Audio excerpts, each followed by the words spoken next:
Hey fam, it is your girl, Miss Michelle Allen Franklin, honey, Miss Michelle D.I., Mrs. Community Builder.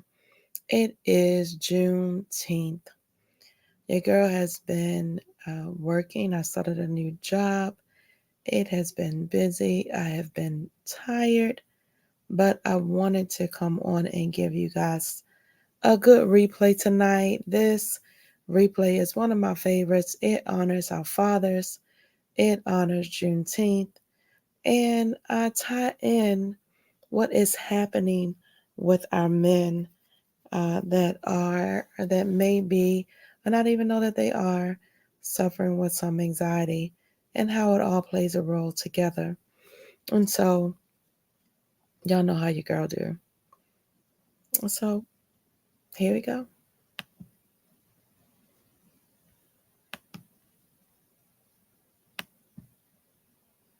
I've been posting something to encourage our men, to inspire, to empower our men, and breaking the stigma of mental health is one of the things that I'm so passionate about. And so I ain't been able to do a good live for you, but I've been trying to give you some good information. Some things that might help you, just to make you think a little bit. If you're stuck along the way, honey, along in this journey called life, give you a little something, get you up out of that, I call it quicksand. Yeah, get you up out of that quicksand and get you back to purpose, because we need you. Yeah, I know it's a whole lot of talk about women, and I'm a woman, right? And I loves me some empowerment of women, right? But we need our men. I don't care what's going on. We need our men, guys. We need you. And we need you to be healthy, and we need you to be strong, and we need you to stand up. Where are the gentlemen, right? We need you all. And so what a tremendous difference it makes. You got to take my word for it. You can Google it statistically. What does it look like when our men and our men are strong, and it strengthens our communities? It is Juneteenth today, right? Today is Monday, June the 19th, and it is Juneteenth today. What is Juneteenth? We're going to talk about it. If you don't know, you will know, but it is nationally recognized a holiday, and that just all in itself is an amazing thing. Grateful for being recognized. And then we're talking about anxiety today, y'all. Why anxiety? Because you know what? When I think about our men, and when I think about Men's Month, I think about Father's Day was yesterday. Amazing, amazing fathers.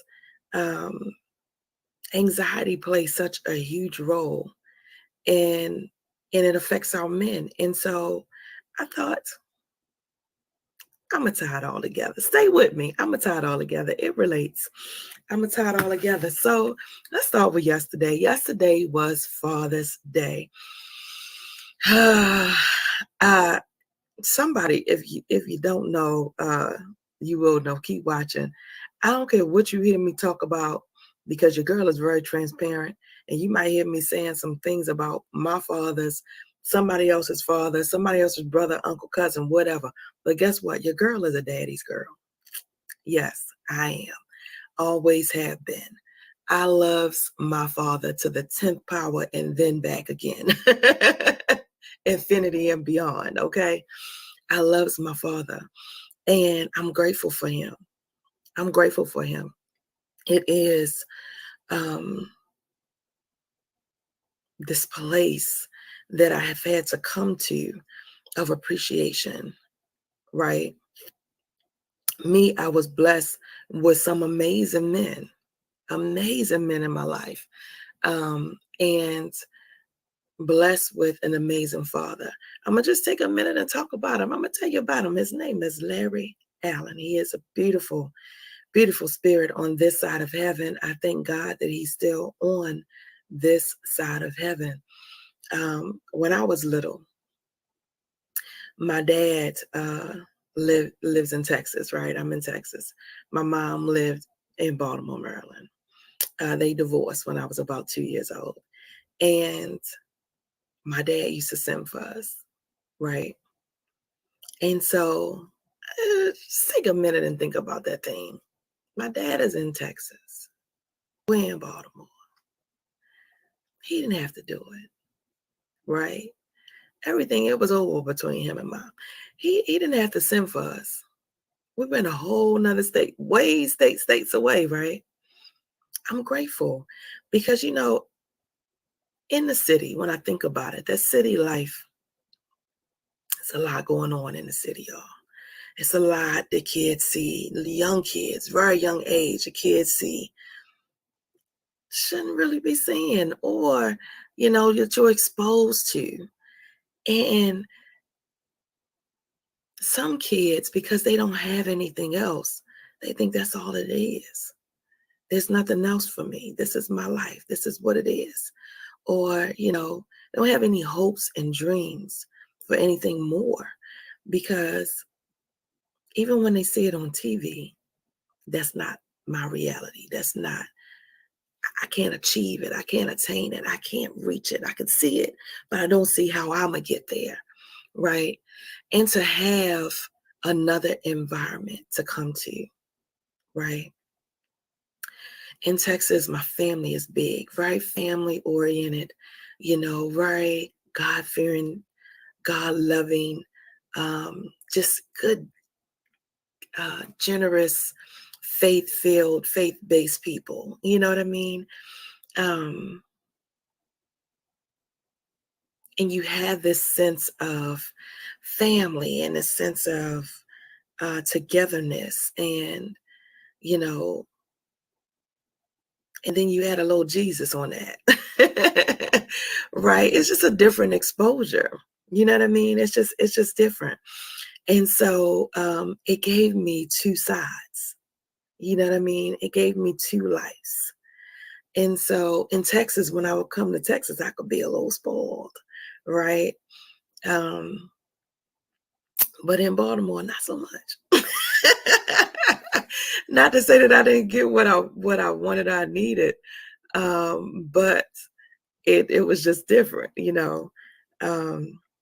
Dad took care. He takes care. He took care of us to the 10th power. Me and my brother will come down for the summer, and the other thing is, it makes you appreciate, you know,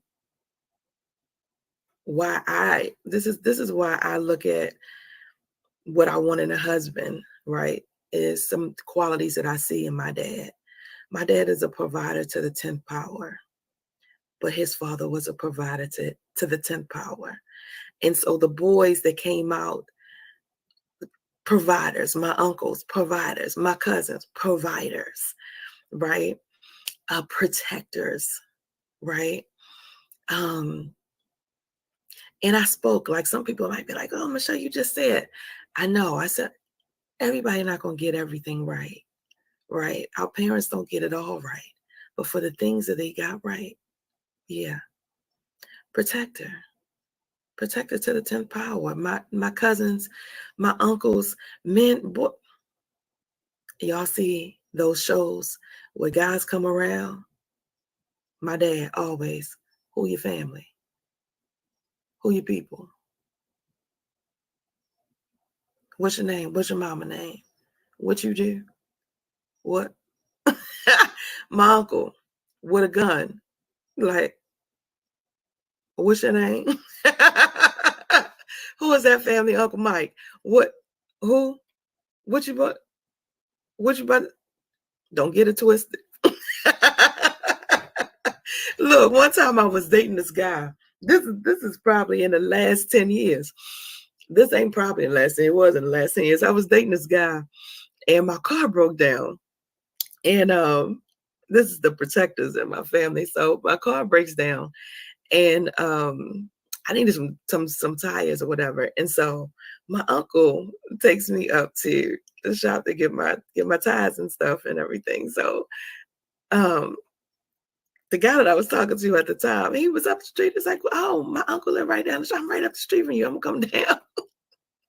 And so he comes down to the shop, and he pulls up, and my uncle was like, "What you doing here? What you want? I got this. She taking care of. She'll need you here." It was so funny. It was so funny. But he was like, I just saw a gun on sale inside. Let me go inside. Get this gun. It was just, but the love, that I have, all of us girls, we all can talk about it. All my cousins, and my aunts and things, the love that my family, the men in the family have for us, and how they lead and they guide us. If we break down on the road, I can guarantee you, they coming to get us. You know what I mean? They coming to see about us. And so it's a beautiful thing to know that you have a beautiful spirit. I have some great men in my family, great men. And so I'm grateful. I'm grateful for that. Grateful for it. I thank you, and I love each and every one of you. And I thank you all for loving me and loving our family and loving the women of our family, the way that you do, to each and every person, each and every body who has the same blood running through us, and some that don't, because our family is such that it didn't matter. It doesn't matter if you have the same blood running through you or not. If you family, you family, right? And so it's so crazy, because I was talking to my aunt yesterday. I went to see her. I was thinking about it yesterday, and I went to see my aunt, and she was talking about my cousin, Derek. And she talked about how he was in the service and one of his friends passed away, and how his friend's wife or girlfriend at the time, I'm not sure if it was a wife or the girlfriend, but significant other at the time was pregnant. And Derek went to her and said, I'm going to be the father. I'll be the father of this young lady, of your baby. And has been that.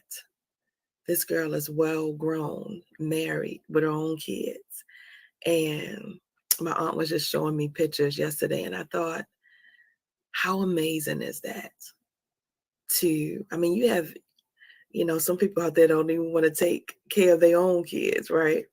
But you have somebody that is going to step up and take care of someone else's child. And so I'm just shouting out to all of the men out there in the world that, may not be your blood, but you are loving up on somebody else's child. My father is that example. My grandfather was that example of a man. And so what generations and how the generations are affected from what you do, from what you do today, that you might not even be thinking is a big deal, right? You might not think, that ain't nothing to do. I'm sure my father wasn't thinking. Same thing with my mom when she was pregnant with my brother.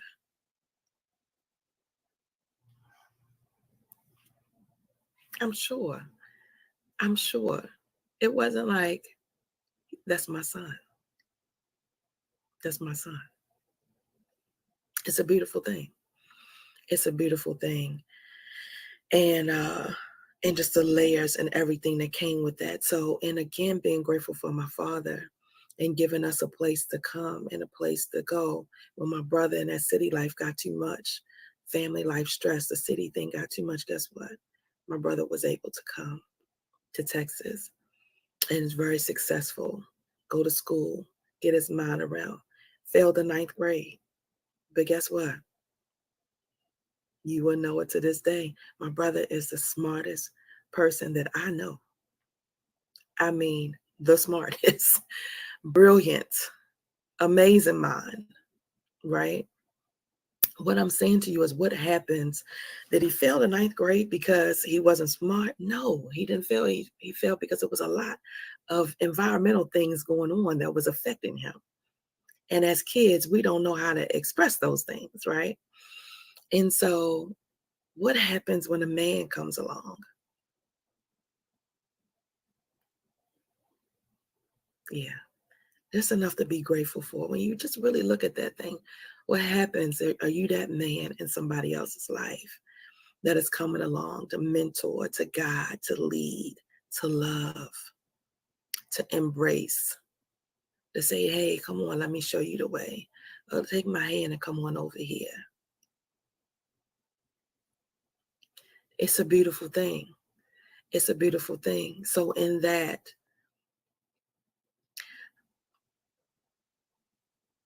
and it is because we hold these things where we feel like, it wasn't perfect. Things are not perfect. People drop the ball. But if you focus on the negative, that's what you're going to get in your mind, is the negative. Can you pull some positive out the crazy? Yeah. Can you pull some positive out of the crazy? The positive out of the crazy is, again, 16 years old. What? I was in that city life, making some bad choices, making some wrong decisions. And what happened? I got to come. I had another option, right? I'm raising my daughter in Baltimore. What happened? She was making some bad decisions, so was not making the best choices. And what happened? She got to come into a different environment. And we're all successful people because of what? One man's choice to be a father, right? To be a father, to hold space, that made a decision. Grateful, grateful. Where would we be? What would our lives look like? Where would you be? What would your life look like? I hear somebody saying, Michelle, I never knew my father. Again, I feel like even for those people that don't know your father or don't have a relationship or may be estranged, God always sends you a substitute. He always sends you somebody. So I'm telling you that you might not be getting that love from the person that you might want to give to you, or that person you think you should be getting it for, but could you look at it from a lens of gratefulness of, who do you have in your life? I promise you I'm not a preacher, but I feel like I'm preaching right now. I was like, oh, that's good. Who do you have in your life, right? What man figure do you have in your life? What angel did God send in your life? Because that's what I feel like my father is for so many men, because we had some other men in our family whose fathers were absent, whose fathers might have passed away, or whatever happened, that the men, my father was one of those that stepped in and helped to lead, to help guide, to help. You know what I mean? What men do you have in your life that you can be grateful for on this day? Can you focus on that? Okay. I'm going to just take a minute and say, Lord, thank you. Thank you for the beautiful men in the world, Lord Jesus, that are fathers.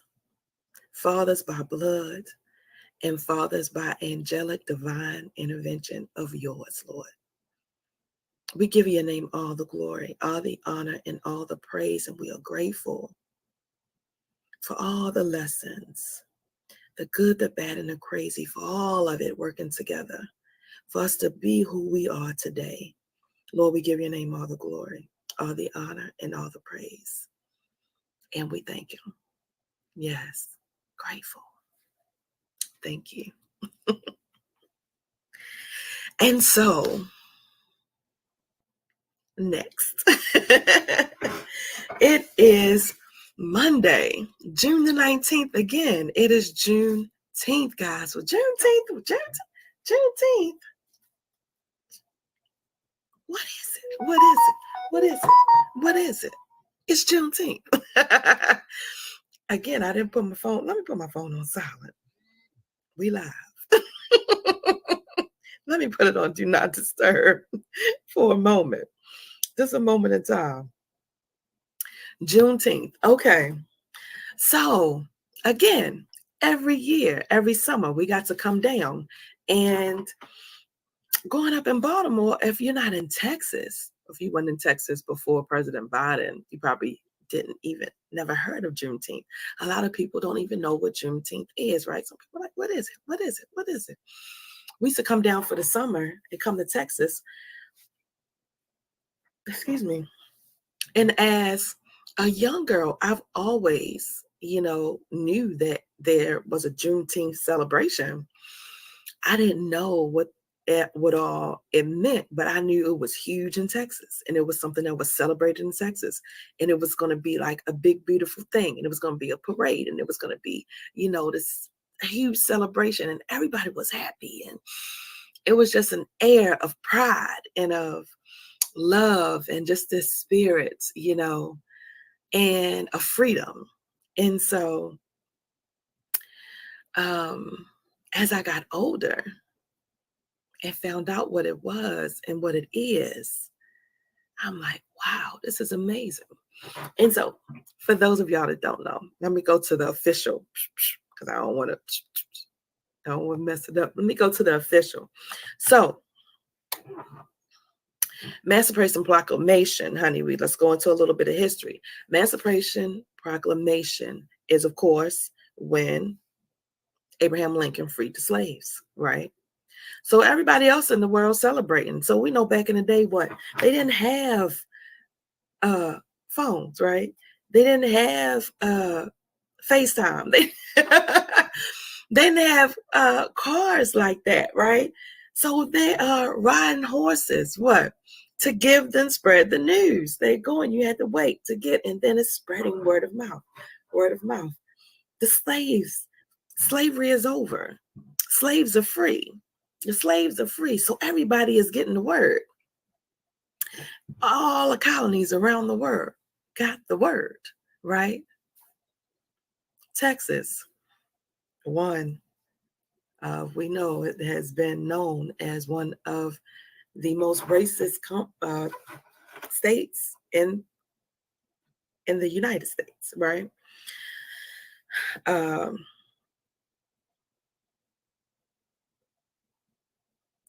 Didn't get the word. Didn't tell their slaves. They didn't get the word. And so on June the 19th was the official day, 1865. And so not only was it 2 years late, it was 2 years and 5 months late. Slavery was over January the 1st, 1863. Texas didn't get the word until June the 19th, 1865. And so, can you imagine being free?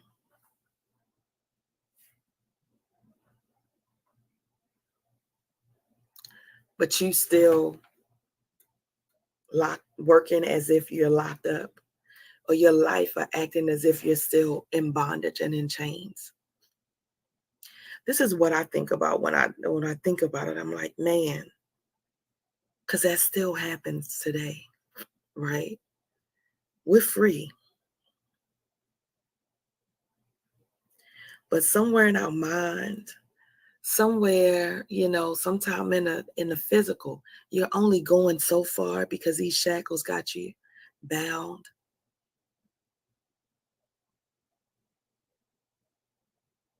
I'm talking to somebody. I said, you're free. Can you imagine? Because right now you are free. But sometimes in the subconscious, we still act as if we're bound and we're held hostage. Well, Juneteenth is very, very significant. It's a reminder. It's a reminder to celebrate glorious days of freedom, that we're not in bondage. The devil is a liar, right? We're not in bondage. The devil is a liar. And so I want you to just get that thing. Let that seep in your spirit, honey.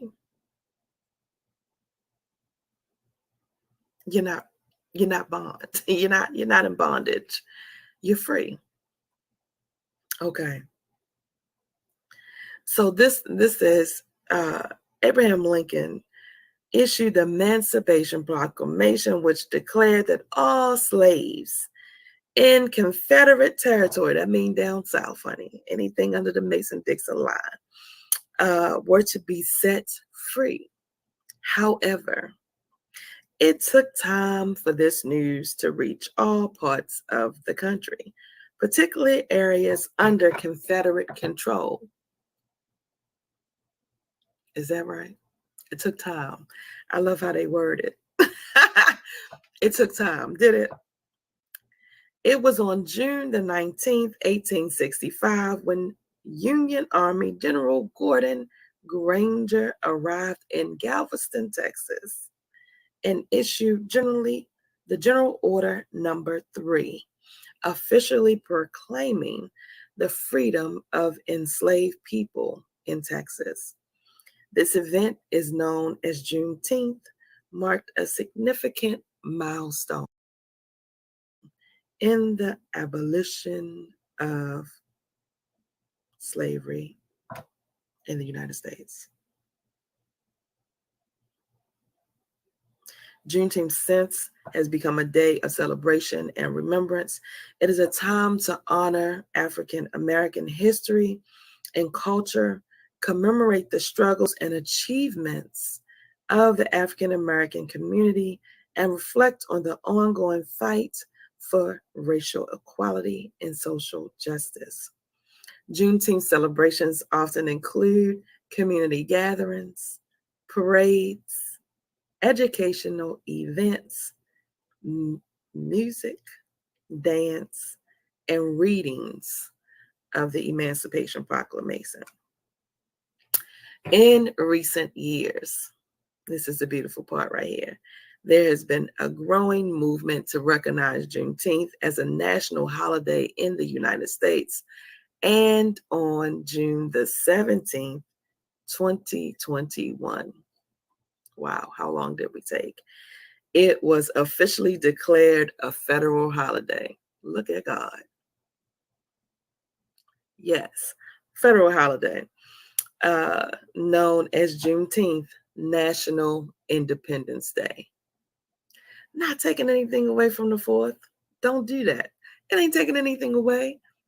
But national holiday, National Independence Day, commemorating the end of slavery in the United States. That's different. That's different, isn't it? Yeah. This recognition signifies the historical importance of Juneteenth and its significance in acknowledging the nation's complex past and ongoing commitment to equality. And so I thank President Joseph Biden, for that recognition. Because isn't it just something that you want to be seen, that you want to be recognized, that you don't feel like you crazy for the struggle and the things that you've gone through? Not that we got to have them hold this pity party. African Americans don't want to be pitied, right? We don't want to be pitied, but we do want to be acknowledged. We do want to be seen. And don't we all? Just like everyone else, right? Just like everyone else. And so I feel like it's a beautiful thing because it paves the way and it opens the doors for everyone else. It's something to say, We did some things right and we did some things wrong. In our country and in our lives, right? Is it just something to say that we don't get it all right? We didn't get it all right. We made some mistakes. I'm sorry. Let me acknowledge you. Is that all we want? It is. It is. So I thank President Joe Biden for this, because beautiful thing. It's a beautiful thing to be acknowledged. My girlfriend, Lamitris, posted a Juneteenth prayer. I'm going to read it. It says, "Dear Lord, we celebrate the glorious day when African Americans, enslaved people, were freed. Grant us their spirit of hope and faith for the day of Jubilee. Thank you for the untold contributions by African Americans to our culture and nation, and many expressions, prejudice and exploitation, in May oppression, prejudice, and exploitation be driven from our nation. Amen." Yeah, she didn't write it, she posted it, but it's a beautiful post, a beautiful prayer. May our oppression that's still going on, may the prejudice that's still going on, may the exploitation that's still going on be driven from our nation. Can we touch and agree on that? Amen, amen, and amen. We have come such a long way. I'm not one. It's so funny with me with history, because I'm one of those people that, things hurt so much. I feel things and I'm very, empathic. And so, I'm sorry. Look, we live. I got an itch.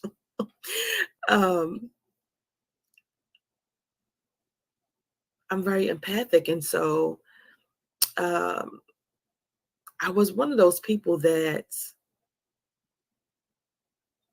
wanted to know, but didn't want to be like on that front line with it. You know what I mean?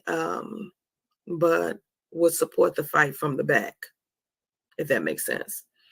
And it was because of fear. It is because of anxiety. It is because of it's painful, and so some people just choose to not even go there. They choose to not even acknowledge. They choose to not even address, right? And I realized that is wrong. You know what I mean? I feel like that is, I won't say wrong. Let me not say wrong. I'm going to say that is allowing fear to control your life. It's a way that fear controls you. It was controlling me, rather. Let me not put it on everybody else. Let me say me, right? And I didn't want fear to control me in that way anymore,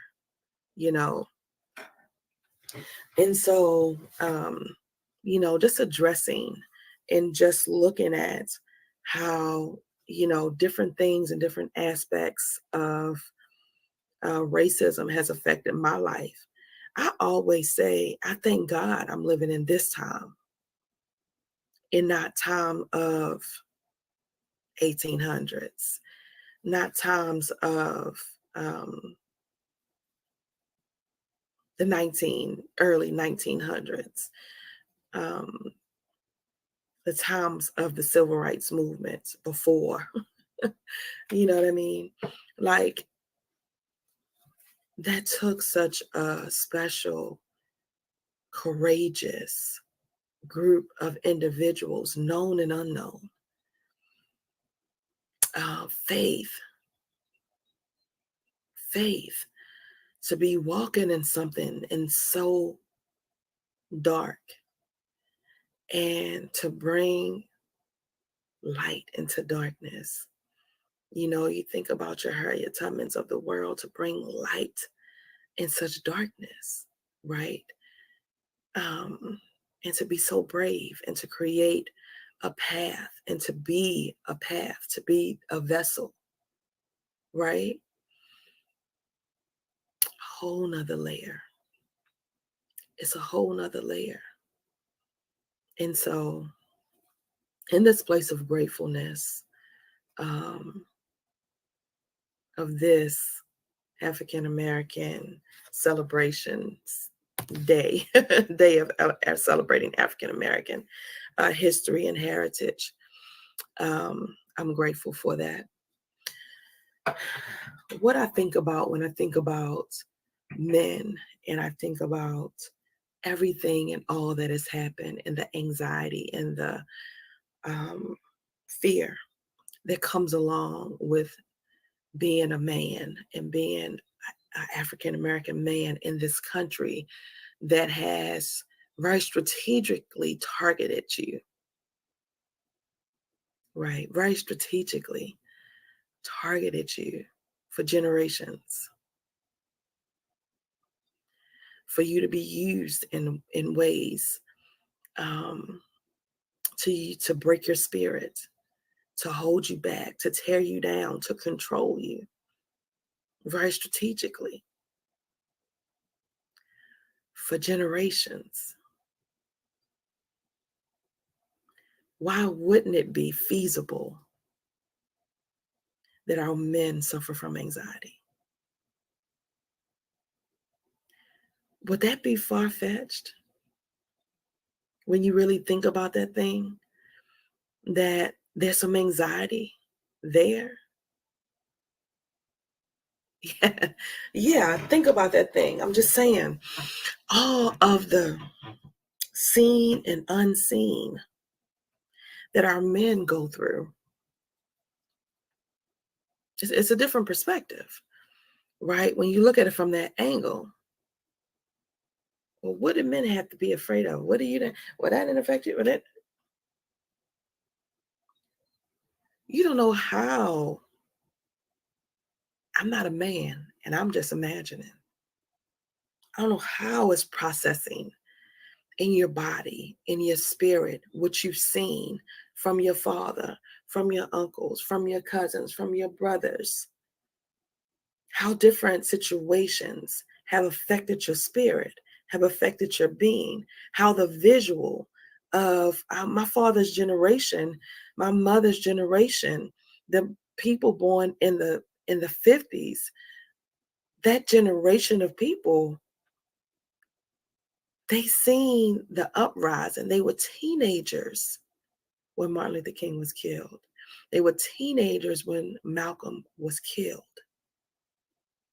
right?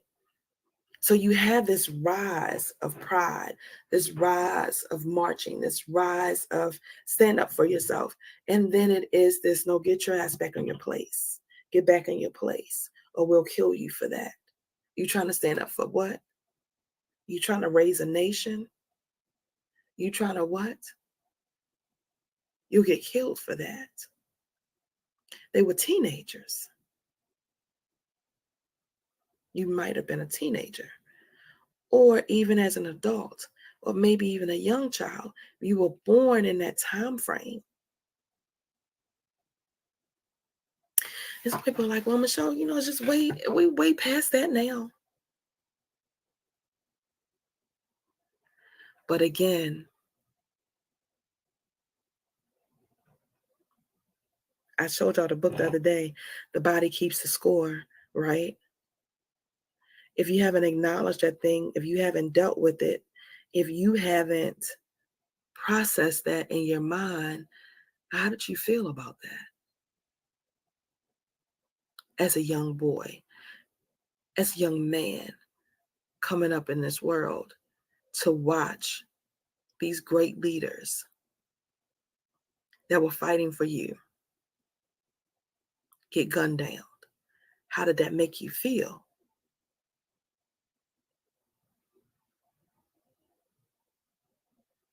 Those are not conversations that we're having in the African American community. Those conversations were not had. You know why? Because we were taught to be strong. We were taught that it's weak to cry. We were taught that it's weak to feel some kind of way about this life-altering change that is happening right in front of me, to have so much hope, to have so much, and then it's gone. And then you fast forward to a world of Martin Luther King passing, and you fast forward to a world of, oh no, that was wrong. That was a great man.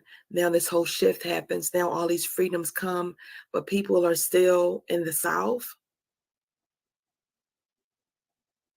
You going to school, schools are being integrated, and people are not happy about it.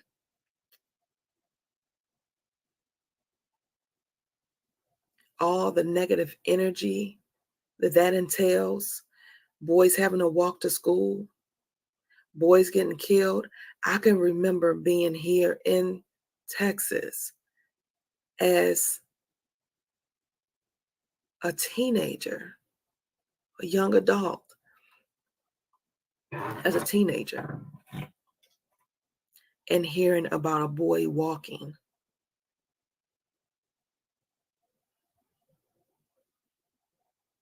So we're talking in the 90s. A boy was walking, just walking down the street. And three boys, teenage boys, white boys, grabbed him, dragged him, beheaded him in the 90s.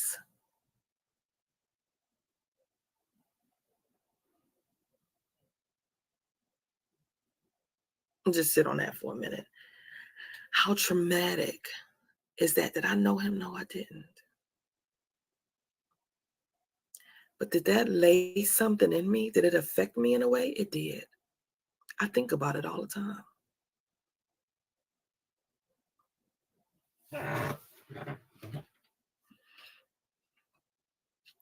It is the knowing that there's a boogeyman out there, but because it's daytime, oh, he's not around right now, but he's there lurking. That evilness is around lurking. And that does bring about a reality to your life that at any given time,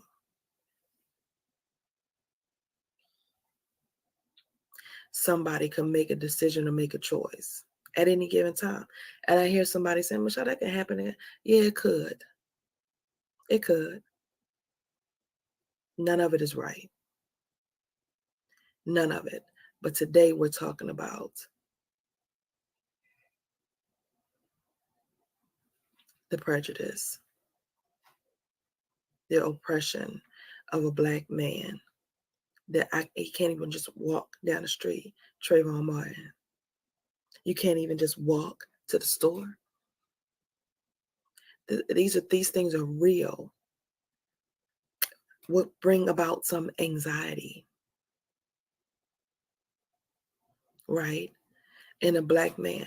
What's different for a Black man to drive down the street? My brother, successful, went to school, studied, top of his class. Top of his class. Teaching everybody, helping his classmates to pass. Came to Texas, was offered a job. They flew him down here, moved him here. One of the first things that he did was he bought himself a car. That was his gift to himself. Anytime my brother got on the highway, anytime, he had to be a drug dealer or he had to have stolen the car, because there's no way that a young Black man could afford this type of car.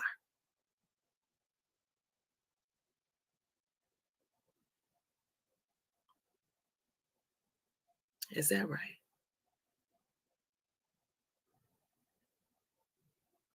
You don't think that will cause some anxiety? That every time I get in my car, I can't even just go for a ride. I can't just enjoy the fruits of my labor. It's a different conversation. We got to open our eyes up to these things. So when I say that men, there's some subconscious stronghold, anxiety is one of them. And our men suffer from anxiety and they don't even know it. Because you know why? Just like us women, we're going and doing and being.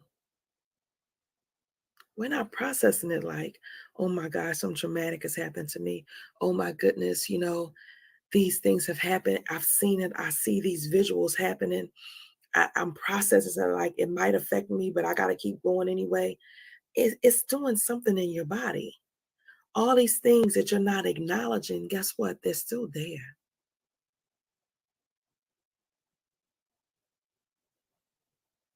When I was younger,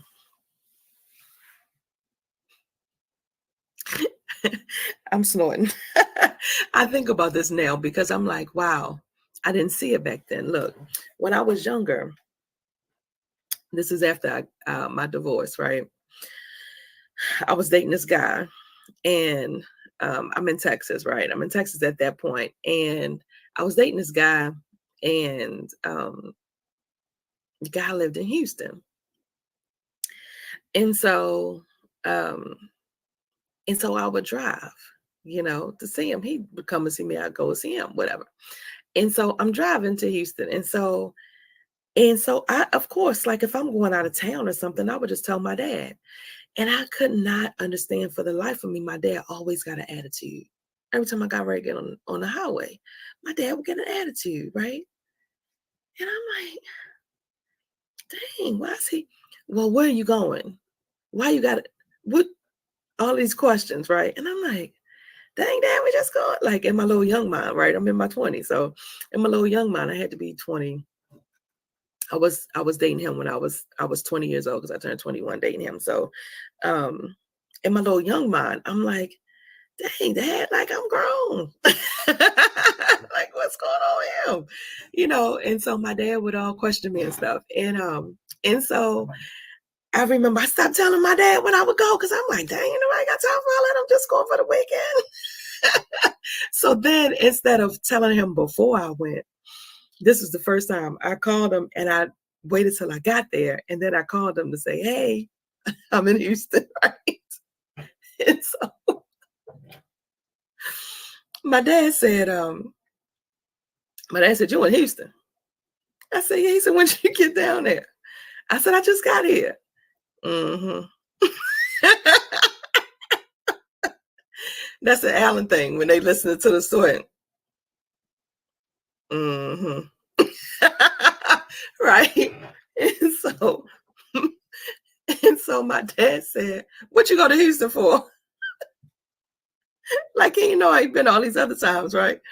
What you in Houston for? I said, Dad, my friend lives here. I told you my friend, we're just gonna be here for the weekend. He said, where's Sean? I said, she with me. When you coming back? I said, Dad, we're just gonna be for the weekend. Well, what'd you go down there for? I said, I came to see my boyfriend. He was like, what? You went down there to give him something, didn't you? Go on and give him something and come on back home.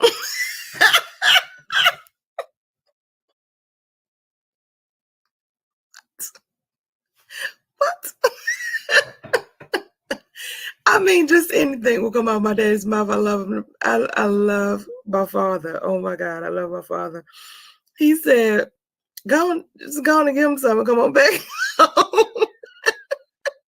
That's what she went down there for.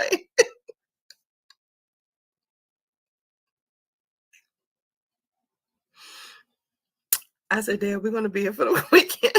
I'll be back on Sunday. I'm calling from a payphone. This is before cell phones. I'm calling from a payphone. I'll be back on Sunday. He said, okay. And so we hung up the phone. And I remember like, Lord, I can't tell my dad I'm going anywhere. I don't think I'm going to tell him anymore. But what I realized is anytime I got ready to get onto the highway, my dad would just be tripping. He would be quote unquote tripping, right? What I realize now is my dad was scared for me. He was scared, right?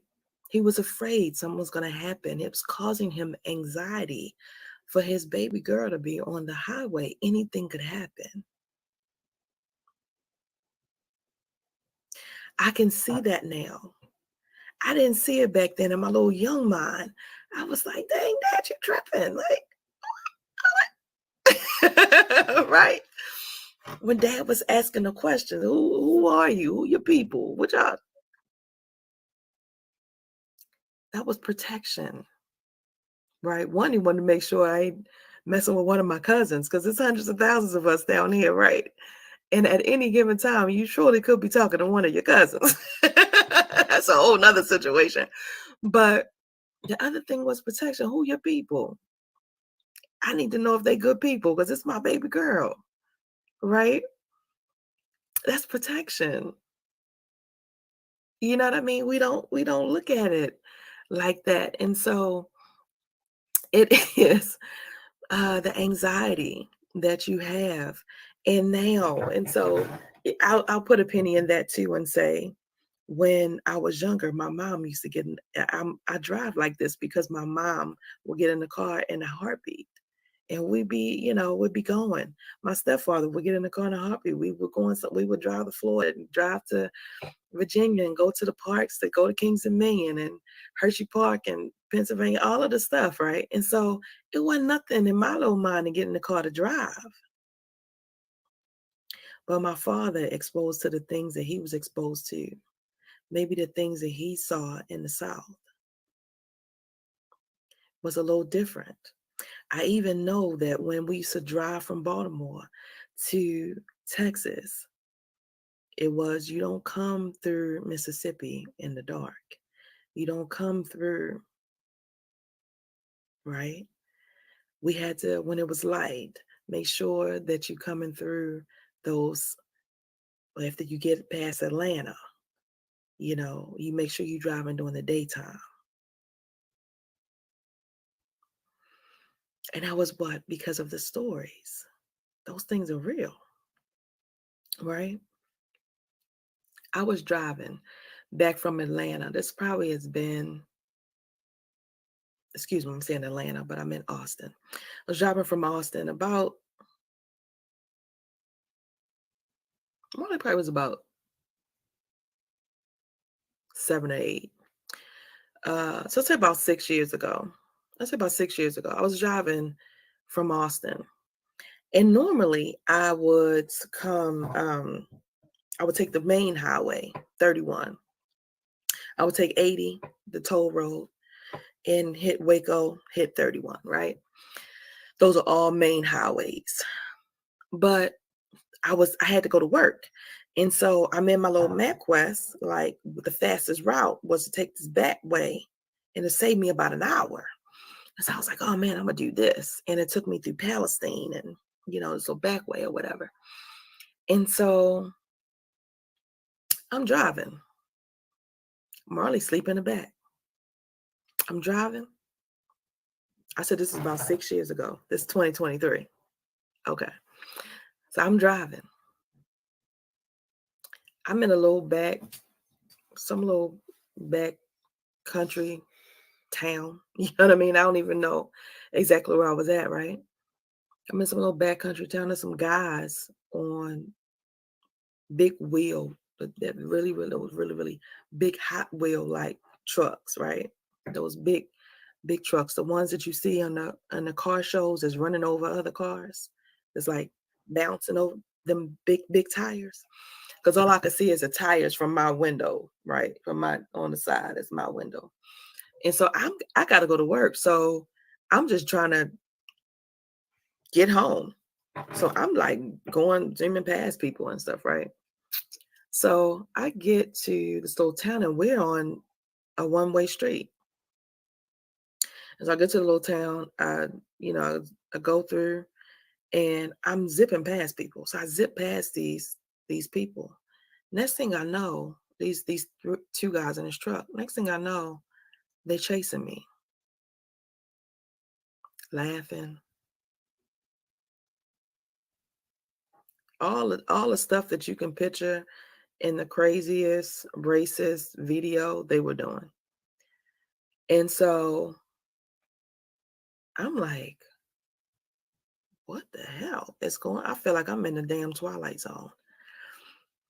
And so they're pulling up beside me and they're like trying to, I don't even know what all they're saying or whatever, because I'm like, I don't know what the hell they think about to happen. I don't know what they think they about to do with me and this child, but it ain't happening today. And I zoomed my ass right on through. They followed me. I would say chase me, basically, because they were behind me for at least a good 45 minutes. A good 45 minutes. And at that point, I mean, I'm zipping because we were coming in and out of little back towns. And so the street, if you can imagine, would be a one-way street. And then it would open up a little bit and then it would go back to a one-way street, right? As you go through these little places. And so I just started zipping. I mean, I started driving on the side of the curb, on the side. I was going past red lights. I would pause, look, zoom past the red light to get away from these guys. And I would think I was away and I'd be like, okay, good, they gone. And then I would look up and they were right there laughing and joking and zipping and doing all this stuff behind me and trying to pull up. But I don't know what kind of game y'all playing, but y'all ain't playing it with me today. I zoomed my ass all the way up, hit the back street and came down, got through Palestine. And thankfully, once I cut that corner, I ended up losing them. But that was the scariest thing. And I thought to myself, what the hell?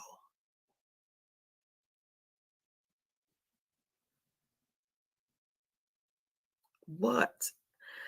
Like, people just do things, and it's a lot of that laughing and as if it's a joke and as if, and people's lives are being affected and have been affected.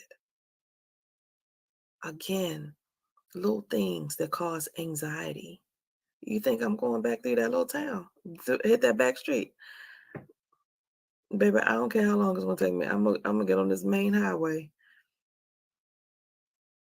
in 2023. Because again, foolishness like that is happening and it's still happening. You just don't know about it and you just don't hear about it because we on the fluff of, oh, we're not back in those times. Is that right?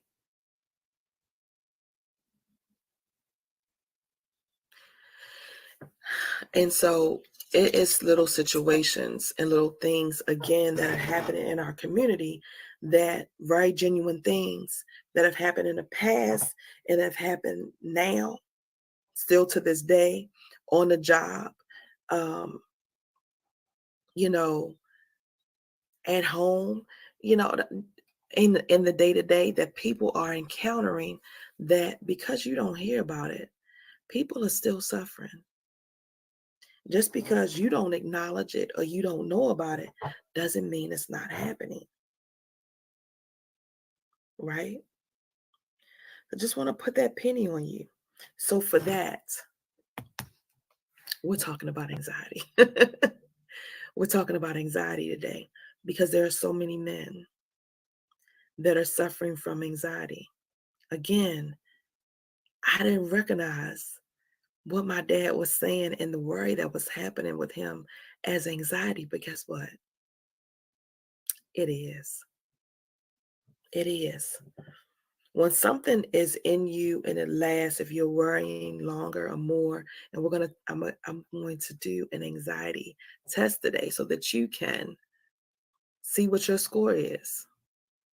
See, are you are you on the level? Are you on the list? Check, check, check. If you've been experiencing these things for longer than 2 weeks, then it's a conversation to be had with a professional, with your doctor. Okay? Before I get into that, I just want to get into a little bit of information. So I'm going to say Black men, just like any race of men, it's not even just Black men, but I'm speaking to Black men today. But any ethnic group can suffer from anxiety, right? Any man, woman, it doesn't discriminate at all. But an anxiety disorder is characterized as something that is characterized, by excessive worry, fear, and apprehension that can interfere with your daily functioning and well-being. Some people are like, well, shall I get up and go to work? I get up and do, yep. So was I. They're functioning alcoholics. They're functioning drug addicts. So don't get it twisted. Stay focused. Some common anxiety disorders are known as general anxiety disorder, panic disorder, social anxiety disorder, and specific phobias. So factors that may contribute to anxiety in Black men particularly include racial and ethnic discrimination. We just talked about that, right? Experiences of racism, experiences of discrimination have a significant impact on mental health. It includes levels of stress and anxiety. Black men face systemic racism, microaggressions, meaning things that happen, like little things that are happening that somebody else is not happening to you, so you don't quite see it. But little things, little stereotypical things, little prejudices that are happening, they all contribute to feelings of anxiety. Number 2, and this is 4 things that I'm going to list here. Number 2, cultural factors. Cultural norms and expectations can influence how anxiety is perceived and expressed. Some cultural factors may discourage seeking help for mental health issues, including underdiagnosis and undertreatment of anxiety disorders among Black men. So this is the deal. I was in an office. I was working in the doctor's office, my last job. This man came in and we were going over depression and anxiety screening.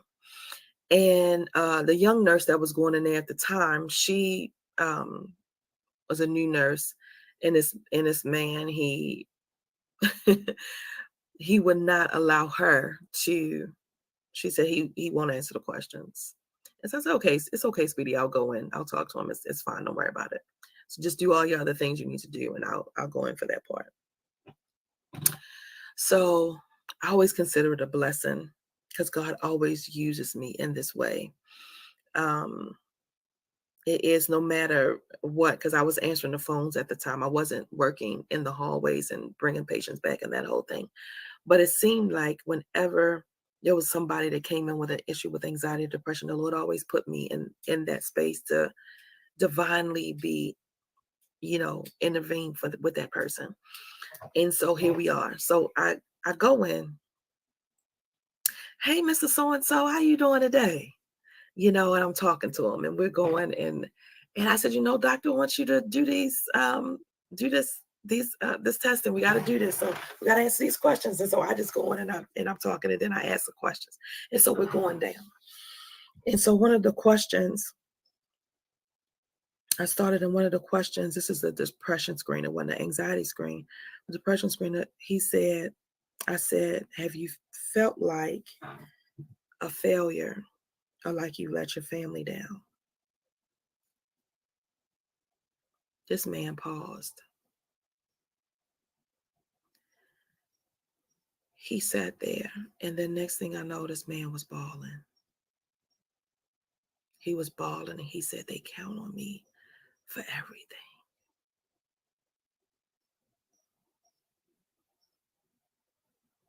They count on me for everything. And it's weight, the weight of it all. And he's gladly doing it. He's gladly doing it. But the weight of it, that man cried. I saw this other thing the other day where this young guy was on Facebook, and I can't remember the post or whatever the post said, but it was something about men and fathers and expectation and that whole thing. And he was in his 20s, and he said, if I had one worry, I just worry about it. Will I be able to do all of the things?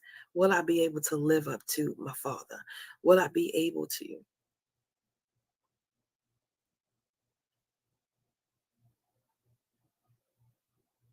And I was like, oh, the weight. Nobody takes the time to acknowledge the weight. Everybody carries some form of weight, right? Not your physical weight, but all the stuff,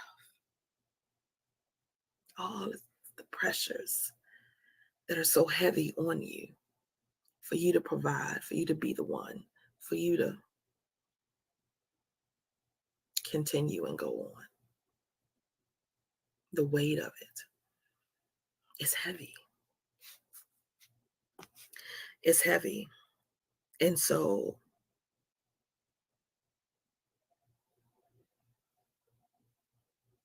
when you're talking about the expectations, some people, are gladly doing it, but it is tiring. It can be exhausting. But they do it, and they do it with a smile. And they will pretend as if everything is fine. Everything is okay. Because Lord knows you're not supposed to cry. You're not supposed to say, it's heavy. You're supposed to pick it up, smile, be happy for this weight. Lift it up, and lift it up again each and every day. I'm talking to the men, but I'm talking to you too.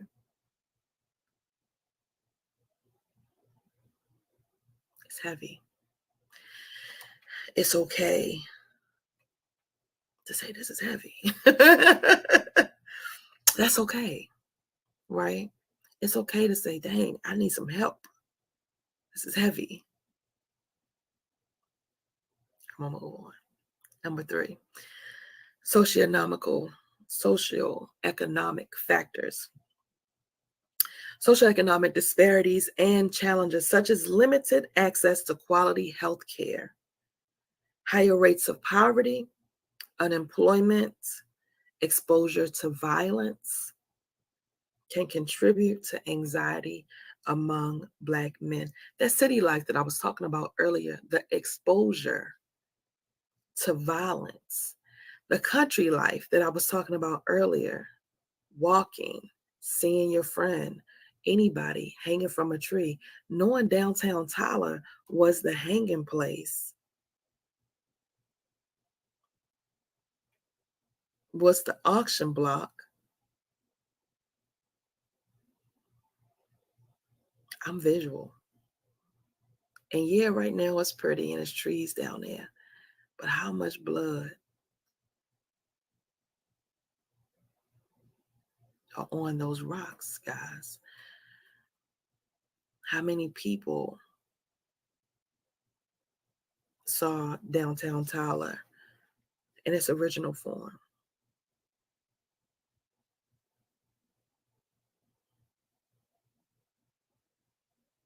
Exposure to violence, unemployment, higher rates of poverty, quality health care. Honey, the Tuskegee experiment, where again, Black men targeted,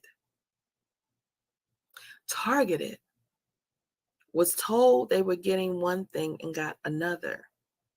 were getting placebos, were told they were being treated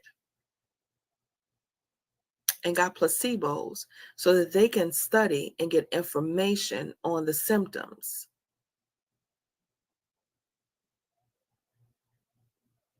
And watch these people suffer and die. And it went on for years. Years. And so when you talk about anxiety that men have about going to the doctor and they don't trust the healthcare system, that's real.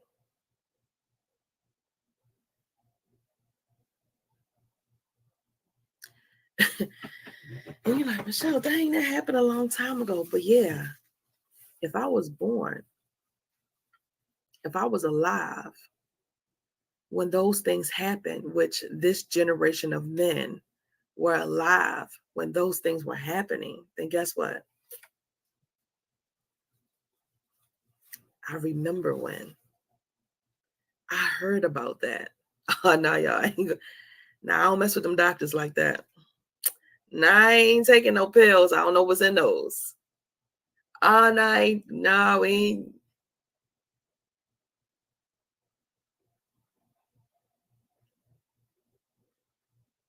That's real. That's real. Because it happens.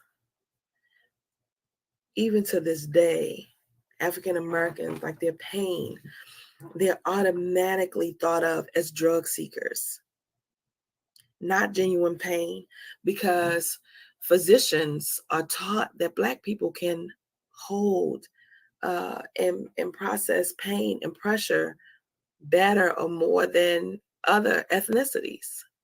And so who ends up suffering longer, more with chronic pain?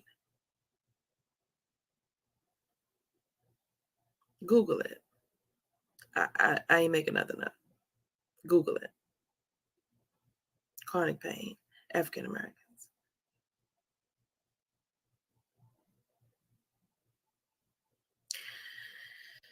All of these things are real.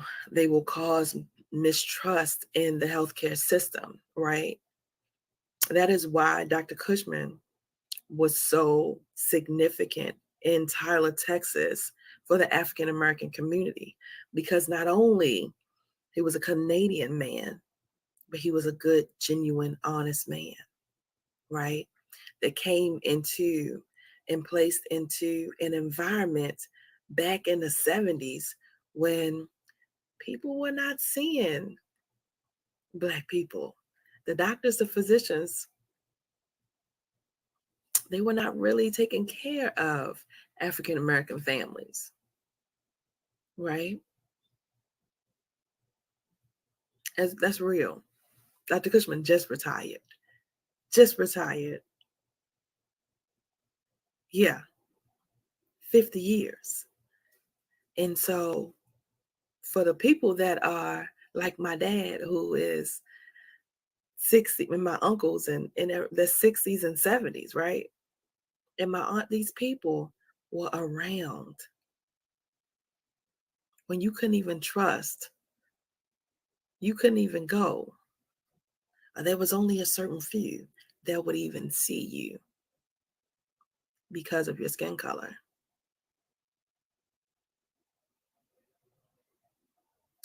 So the trust, the mistrust is a real thing. Dr. Cushman, thank God, again, one of the first. And when you speak about it, when he retired, he had one of the largest practices, if not the largest, in Douglas, in the Douglas Clinic. He saw a lot of families. Trusted. It was an honor and a privilege to work with him. An honor and a privilege, because he took his job not as a job.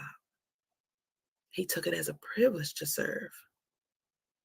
He worked in service for the good of all, right? And so you have people, again, that I feel like God will strategically place in the midst of darkness to bring some light. And so just have to honor Dr. Cushman on that right there, because one, I love him for who he is, and for what he's done in my life and what he's done in the lives of so many African American families. And I'm grateful for that. Quality health care. Number 4, intersectionality. The intersection of race, gender, and other identities can shape experiences of anxiety. Black men face unique stressors and pressures related to masculinity, stereotypes, societal expectations, and the intersections of their identity. It's so many things working. So again, it's layers on that thing. It's not just one thing, right? And so taking it all into consideration, all the things that I've listed, can you see how there's low anxiety? Yeah. Can you see how? Yeah. Black men can be having some anxiety and not even really know it, because they've just been going and doing and being and surviving and going and being and doing and surviving, right? As they were taught to go and be and do and survive the day. Yeah. So this is one of the reasons why I do what I do, because one, bringing awareness to these things. I'm going to look at it. I'm going to have you look at it from an angle you may not look at it. You may not have taken the time to look at before. Breaking the stigma of it all. One, just to have a conversation about it. What? Black people have anxiety? That's for white people stuff. What? You were talking about black men? What? That make us weak. We ain't weak people. No, we're not. And no, it doesn't. It's nothing weak about you.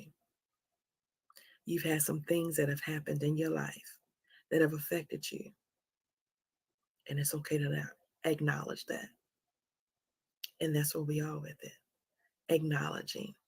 So that you can stop suffering in silence.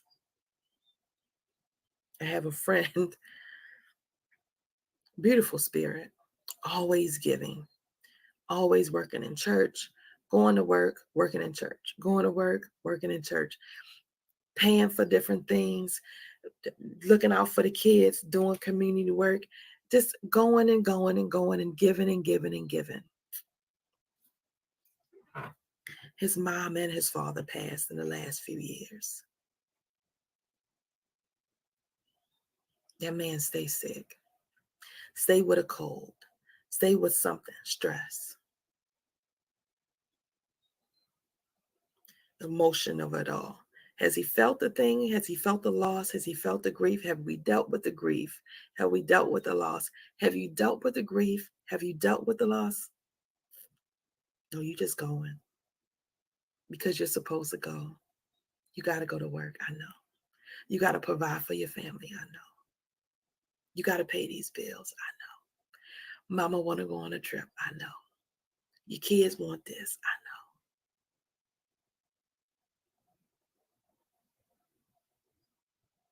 This man is having chest pain.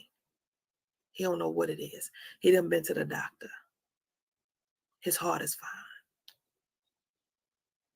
But I keep having these chest pain. I'm telling him something wrong with me. I don't know what it is. I'll be driving. I'll be doing it. And all of a sudden, my chest starts hurting and I can't get it to stop. And I just feel like my heart is about to explode.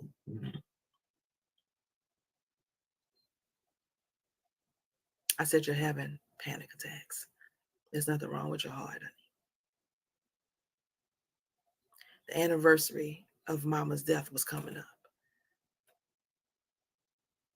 And as you're just going to work, as you're just going to church, as you're just trying to spend some time with your kids, as you're just trying to go and be and do, your body is saying, Mama passed away. Daddy passed away. I'm feeling some kind of way about this. And you're like, oh no, we got to go.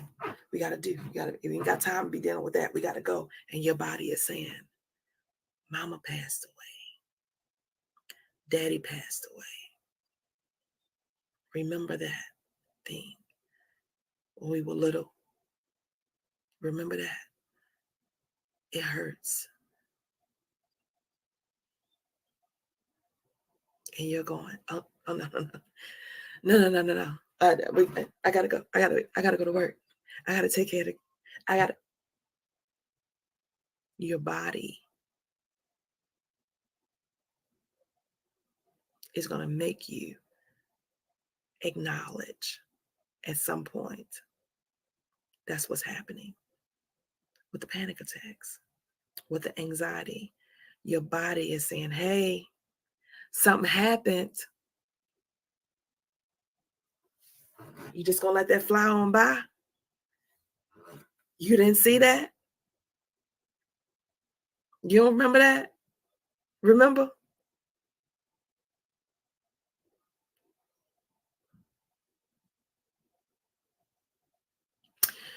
We have to take some time to talk about these things, guys. It's uncomfortable. I know you wanted to forget it. I know you don't want to remember. I know you think that it hasn't affected you. It would be so easy to just move on. Oh man, I just want to move on. I don't want to think about that stuff. I know. But your body remembers. Your body is waiting for the acknowledgement. And the thing about it is that it's not just one thing. It's not just one thing. When I went to the Stuck conference, I sat up and I thought, oh my God, I figured out why the weight is here. And I tied it all together and everything. And I was like, oh, I got it all figured out. And I understand it. I know. And this happened to me. So that affected my weight. And this is that. And I'm like, oh, I got it now. I'm healed. I know. I'm good.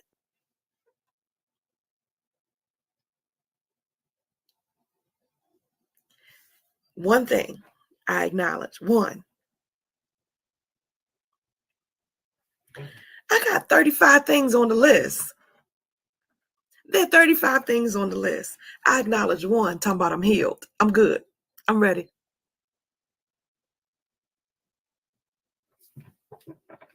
Them other 34 is like, baby, we still here. You ain't acknowledged us. We still up in here. We still in here. What you doing? What you think you about to do? Oh, okay. You still gonna try to go be and do? Oh, okay then. Cause we still here. Oh, all right. We gonna be right here too when you get ready.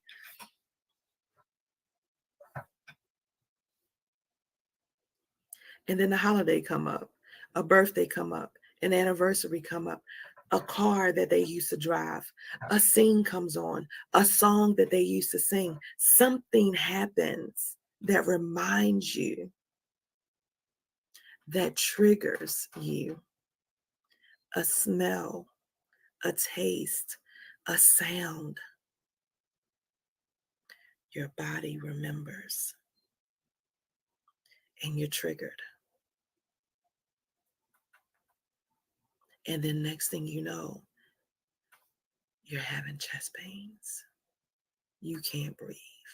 You feel like you're underwater. You're spazzing out for a second. Something is happening. You don't have a full understanding of what it is.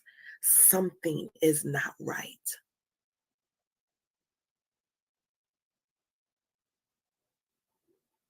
You know you're not yourself, but you can't quite put your finger on it.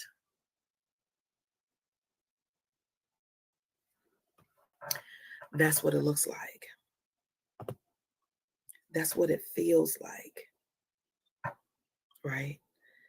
That is what it looks like, and that's what it feels like. Anxiety, y'all. We're talking about anxiety. We're talking about panic attacks. Because there are so many things that we sit and we ignore. And we act as if we acknowledge these things, then that means that we're weak. That means something's wrong with me. That means it's a deficiency. It means I'm not a man. The devil is a liar. All day, every day. The devil is a liar. All day, every day. And so I'm taking my time with this, guys, because it's so important for you to recognize, for you to acknowledge, and for you to know. I'm going to go over some signs and symptoms. Okay? We're going to go over some signs and symptoms. And then we're going to take the test and we'll wrap up. Stay with me. These are signs of anxiety, excessive worry. Seven of them. 7 signs of anxiety. It's excessive worry, feeling persistently and excessively worried or fearful about various aspects of life when it relates to work, it relates to your relationships, it relates to your health or your future. Now, it's okay to just be like, oh my gosh, this is about to happen, whatever. But when it's excessive, it's lasting over 2 weeks. That's the cue, and that's the difference. If you've been having this excessive worrying for whatever it is for over 2 weeks, check. Okay? Restlessness. You exhausted. You don't work all day. I will be at work thinking about going to bed when I was at work. Oh my God, I just head about to hit the desk. I'm exhausted. Oh, as soon as I get home. As soon as I get home. As soon as I get home. I'm praying. I'm going to bed. Difficulty staying still, feeling a sense of restlessness or being on edge. You just restless. You can't quite sit still. You got to do this. You got to do that. You got to do this. You got to do that. You exhausted. But you got to do this. Let me do this one more thing. Let me go over here. Let me go over here. Let me do this. Oh, wait a minute. I'm tired. Yeah, I'm tired, but hang on. I got to do this one more thing. Restlessness. Y'all, it's 12 o'clock. I got to take a pause. I said a prayer earlier today, but 12 o'clock, my church family prays as a collective. And so I'm just going to take a minute and say, Lord, I thank you. Thank you for allowing me to be a vessel on today. Thank you for whoever is going to see this message in the future. In your name, all glory, honor, and praise today, Lord, for you allowing them and allowing them to see the video and then allowing me to be the vessel. Lord, I give your name all the glory, honor, and praise. In your son Jesus' name, Christ, I pray. Our Father, which art in heaven, hallowed be thy name, thy kingdom come, thy will be done on earth as it is in heaven. Give us this day our daily bread and forgive us our debts as we forgive our debtors, and lead us not into temptation, but deliver us from evil. For thine is the kingdom and the power and the glory forever. Amen. If you want to set your alarms at 12 o'clock every day, we are saying a prayer, and it really is just the Lord's Prayer or whatever it is you have to say to God, but to be thankful and grateful as a collective church family for the Lord to continue to use, to allow, to bless us in each and every way that we need for him to fulfill your needs. Thank you for that. Number 3, fatigue. Feeling tired or fatigued even without engaging in physical demanding activities due to mental and emotional strain. fatigue. I mean, you tired. You tired. Yes, tired. Just tired. You ain't done nothing. You sitting around. Excuse me. We live. I need to drink some water. We live, honey. You tired. You ain't done nothing. You just woke up. You tired. You laying tired. Number 4, irritability. Having a short fuse, becoming easily irritable over minor things. What? What'd you say? What's wrong with you? Why are you doing that? What? Huh? You said, why are you eating like that? Why you? You ever seen somebody chew funny? You get a whole attitude. Why? Why you gotta chew? Just irritable. Short fuse, honey. Don't matter what nobody say. Do you hear me? Don't matter what nobody say. You got something to say about it. Just funky attitude. Funky. Number 5, muscle tension. Muscle tension. Experiencing muscle tension, tightness or stiffness, often in the neck, shoulders, or the jaw. Muscle tension. I would have these balls. I mean, they felt like knots in my back. Excuse me. Especially when it would come to like, excuse me. Especially when it would come to like something I knew was coming up and I didn't have the money to pay it. And it would show up in my body as tension in between my shoulder blade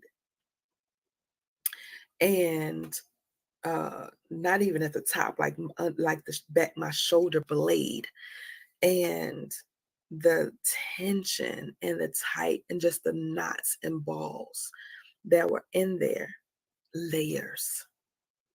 My neck would just be find yourself like trying to find it is deep. It's deep down off in there. Number 6, difficulty concentrating. Finding it challenging to focus, concentrate, or make decisions. Just, what was I doing? I need to do this. Let me sit down and focus on what?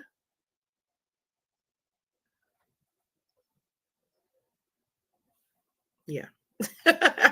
Number 7, sleep disorders. Having difficulty falling asleep, staying asleep, or experiencing the restlessness due to the anxious thoughts or the physical restlessness. Honey, again, tired, insomnia. I don't know why I ain't sleeping. I ain't slept in years. And one of my clients say, I ain't slept in years. I ain't had a good night's sleep in years. I only sleep 3 or 4 hours a night. Again, I said, if this is lasting longer than 2 weeks, and you talking about years, I'm talking to you. I'm talking to you. And so just like my friend was having, and I just want to go over panic attacks because, again, big stigma. Oh, God, no, it's not happening with men. It definitely ain't happening in the African-American community, and it sure ain't happening to men. That's for white people. You hadn't heard? Okay. Why are we having them then? Okay. We're going to go over it. Number 1, and this is 7 signs as well, of panic attacks, okay? Sudden intense fear. You're experiencing sudden and overwhelming feelings of intense fear or panic, like this impending doom. Like your mind is just kind of overtaken with, oh my goodness, like it's just heightened fear. Something is going to happen, something will happen, something is going to happen. It's overwhelming, it's intense.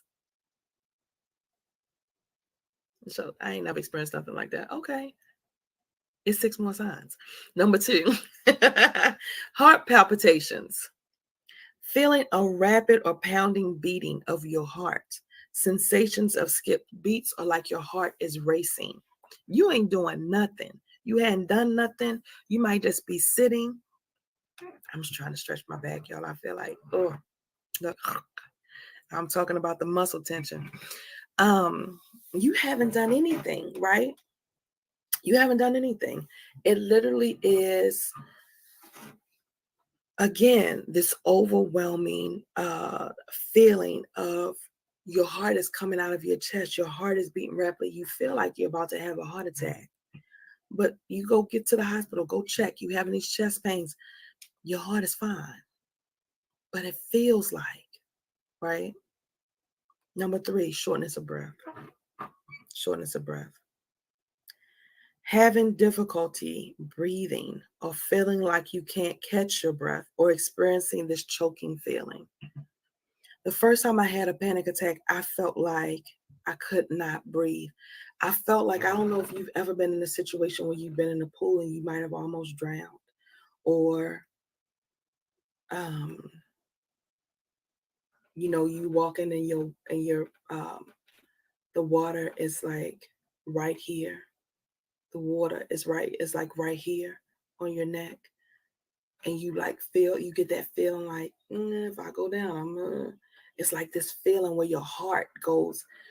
It's this feeling, if you haven't felt it, you don't know what I'm talking about. But for those of you that have, you know exactly what I'm talking about, right? It is this overwhelming, like shortness. You can't breathe. You can't take a deep breath. It feels like somebody is choking you. It feels like you're going underwater. It feels like you're drowning. You can't quite catch your breath. You can't breathe enough. You can't take a deep breath. It's a terrible feeling. Terrible feeling. First time I had a panic attack, I was driving. I was at a light, and all of a sudden, I felt like I was underwater, like I was drowning, like I couldn't breathe. Shortness of breath to the 10th power.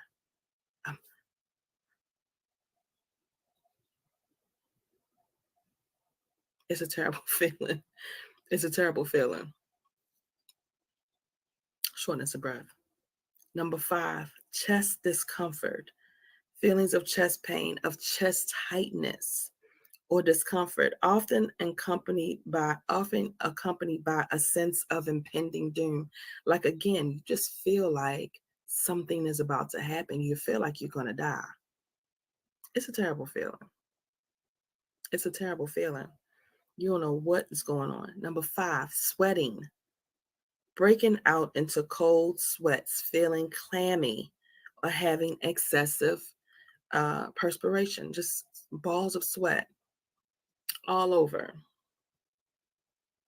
Anxiety. I see bald heads with just balls of sweat. Number 6, trembling or shaking. Experiencing trembling or shaking of the body, especially in the hands or the limbs. Especially in the hands or the limbs. Like shaking, right? Trembling. Number 7 is nausea or stomach upset. Feeling nauseated, experiencing stomach discomfort, or having an upset stomach during a panic attack. This can happen as many times as over and over and over again as you're thinking about whatever it is that you're thinking about. The first panic attack I had, it was Thanksgiving. So we're talking holidays, we're talking, again, birthdays, we're talking, special occasions, we're talking, anniversary deaths of the deaths, coming, special things like maybe it's Juneteenth and y'all always went to the Juneteenth parade together. You know what I mean? Special occasions, things like that might take you into this stuck place. And so the first panic attack I had 8 years ago after my stepfather passed away. And really, I was thinking about my baby brother. I was thinking about my brother, and I was thinking about my stepdad not being there. And I had just moved back to Texas, and I had been gone for 2 weeks because my stepdad had passed away. I had started a new job in August, right? And so I didn't have any PTO, right? I had no more time off. I couldn't go home for the holidays. I'm feeling some kind of way about that. That one, I can't go and be with my baby brother. I knew it was going to be a difficult time. Can't go and be with my mom. You know what I mean? Like I was just feeling all of these emotions. And um, and even in the feeling like, dang, in a financial situation, I'm like, dang, if I had some money, then at least maybe I wouldn't even worry about the PTO. I'd just still be able to go, but I didn't have it. I didn't have the money. And it was so many layers in there, right? And then I was thinking about, I kept seeing, I'm visual. I kept seeing my stepfather every Thanksgiving, he fried turkeys. And so I kept seeing him on the back porch frying turkeys.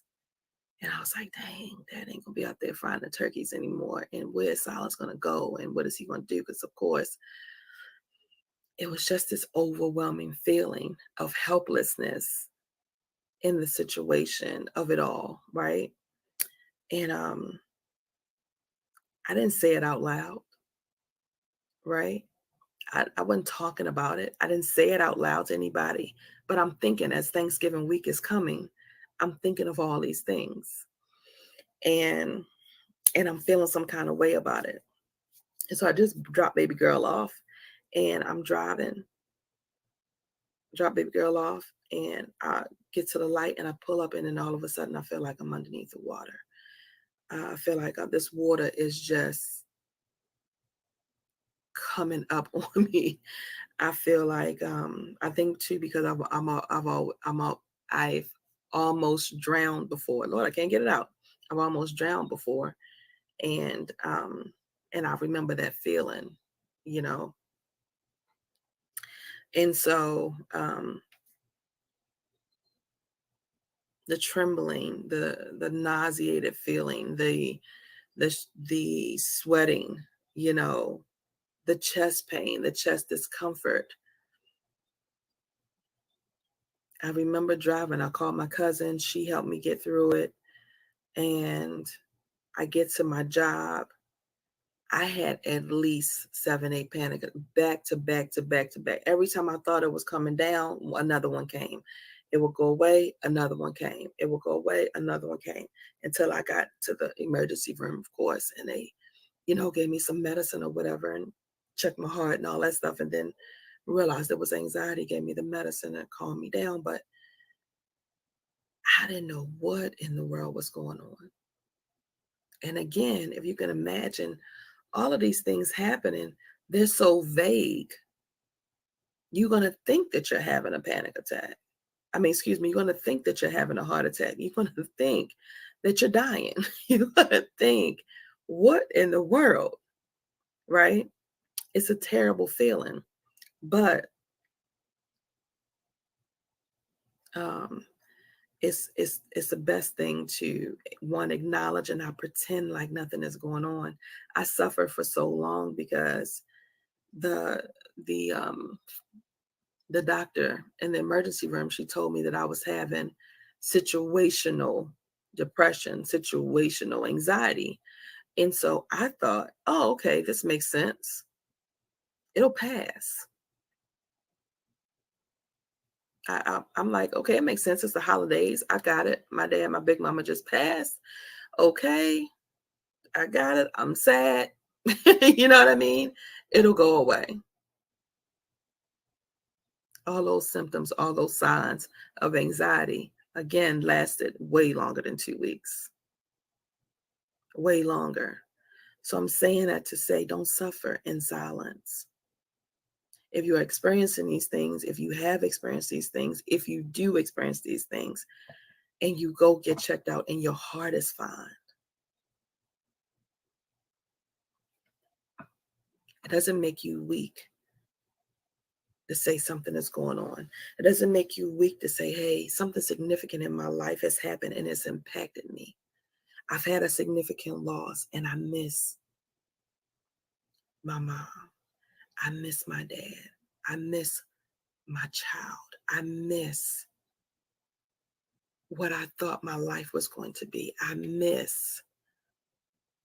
It doesn't make you weak. It's actually strengthen that to acknowledge, to be able to see where you are in this world and want to be better, not wanting to suffer. We were not put here. You are not here on this side of heaven to suffer. Break those chains, right? On this Juneteenth Monday, you are free. Break those chains. Yeah, those things are holding you hostage.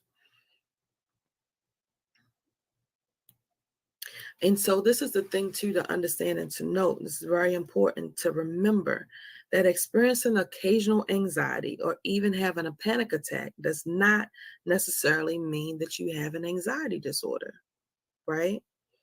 However, if these symptoms persist, significantly impact your daily life, that's what was happening with me, is that it was persisting and it was impacting my daily life. Right? That's what happens with a lot of you. It is persisting and it is impacting your daily life. You're pretending as if everything is okay, and you know that it's not. You know that it's not.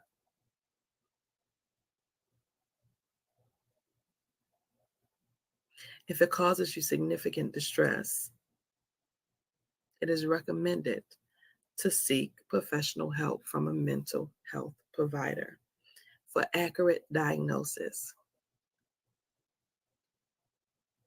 So, inappropriate treatment options. Everything does not require medication.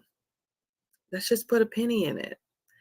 Everything does not require medication. I don't want to be on that medicine. I don't want to be on. I don't take them pills. I don't do that. I don't. Okay, but there's other things that you can do, right? There are other methods out there. That's what the healthcare professional is for. A mental health care professional is for, to help you to navigate. What else can you do? Maybe you just need to go talk to a therapist. Oh my God, Michelle, Black folk don't talk to therapists. Is that right?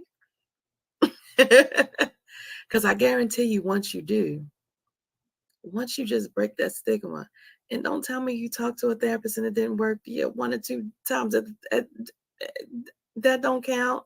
You ain't give it a try. You have not given it a try.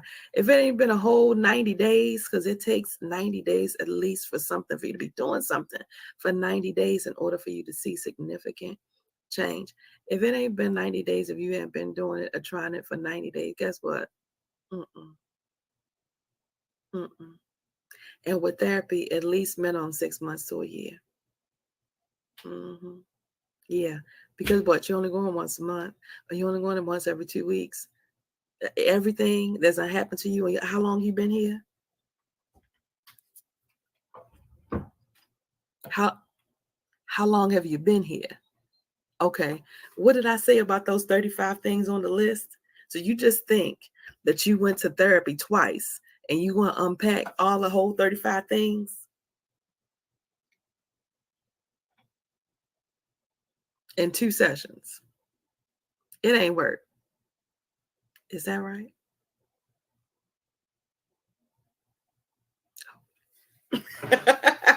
Okay. Yeah. Yeah, honey. It's this thing called insanity. The definition of insanity is doing the same things over and over and over again and expecting a different result. You've been doing it your way. You've been suffering. You might think you want to try something different. I'm just saying. All right. I'm gonna move on. I know I was in your business. I'm gonna move on. Okay. You said, Michelle, I just want to take the test. I just want to take the test. Okay. All right. Let me get my note. Let me get my note.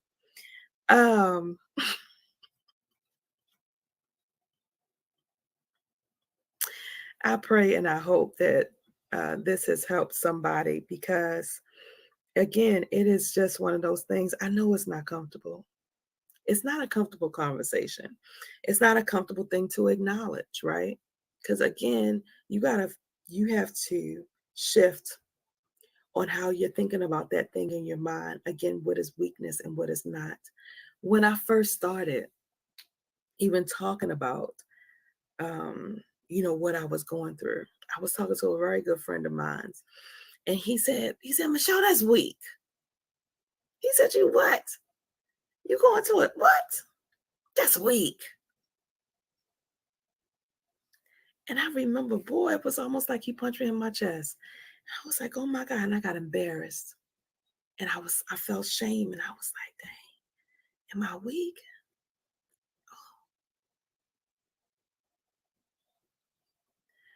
But then I had to think about that thing. You know how much strength, how much courage, how much fortitude you got to have to acknowledge some things, to deal with some uncomfortable things, to go some places, go to some dark places. Have you ever walked in the dark somewhere? Even if you good grown, it could be a little scary. And you walking anyway. And then not only am I walking, but I got the nerve to come back and try to bring some other people through the darkness.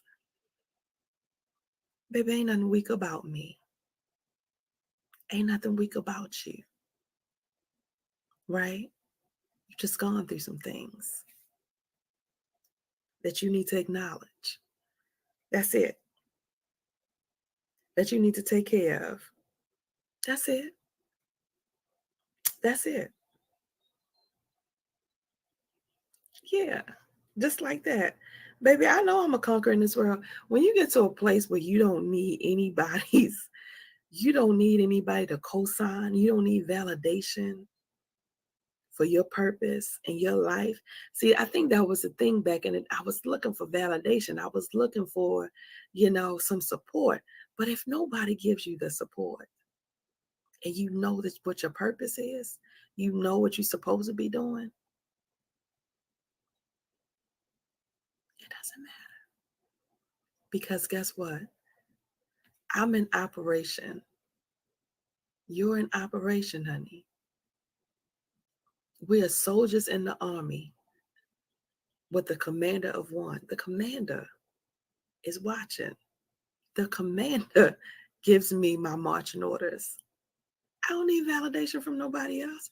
You don't need validation from anyone else, honey. Okay.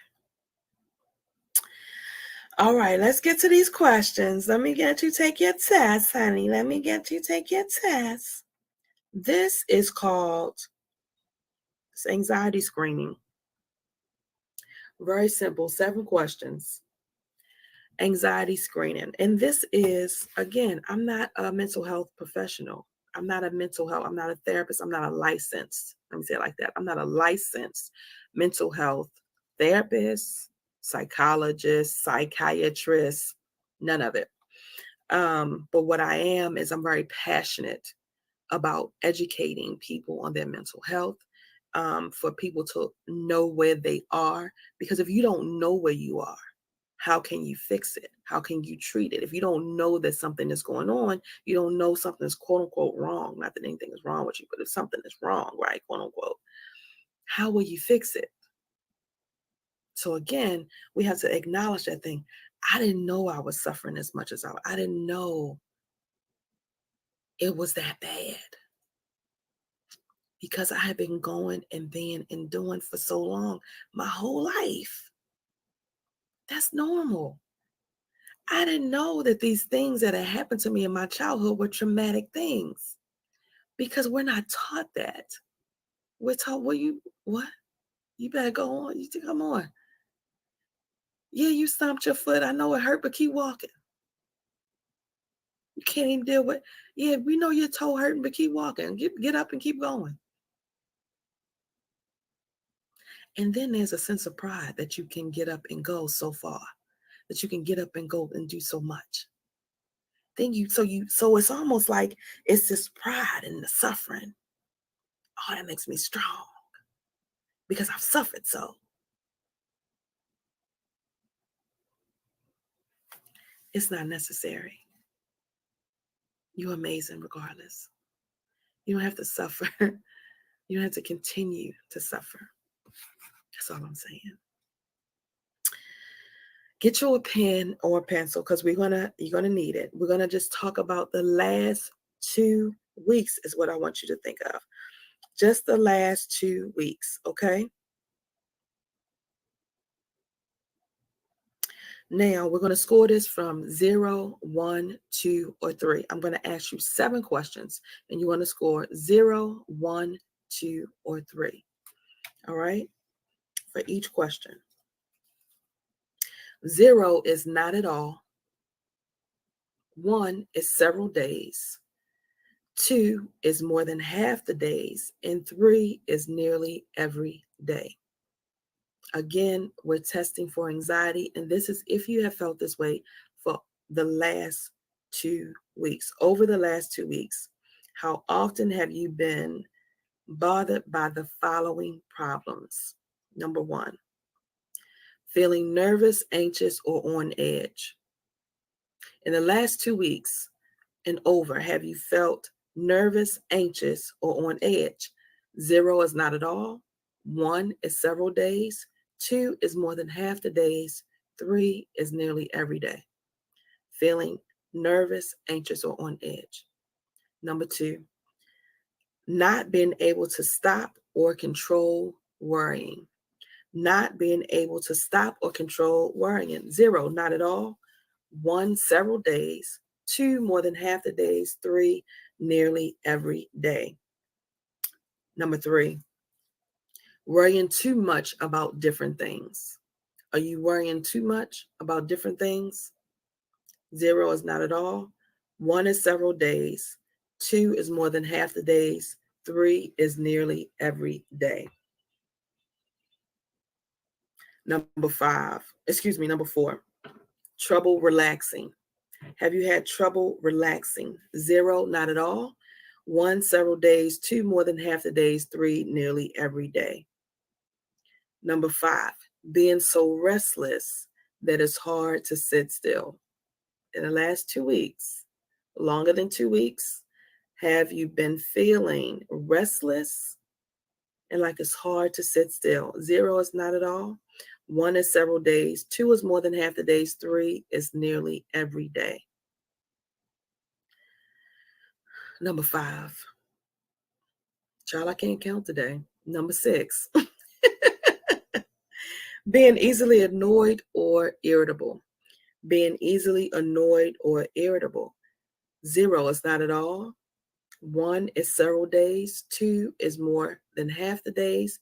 3 is nearly every day. My daughter talks about how snappy I was when she was younger.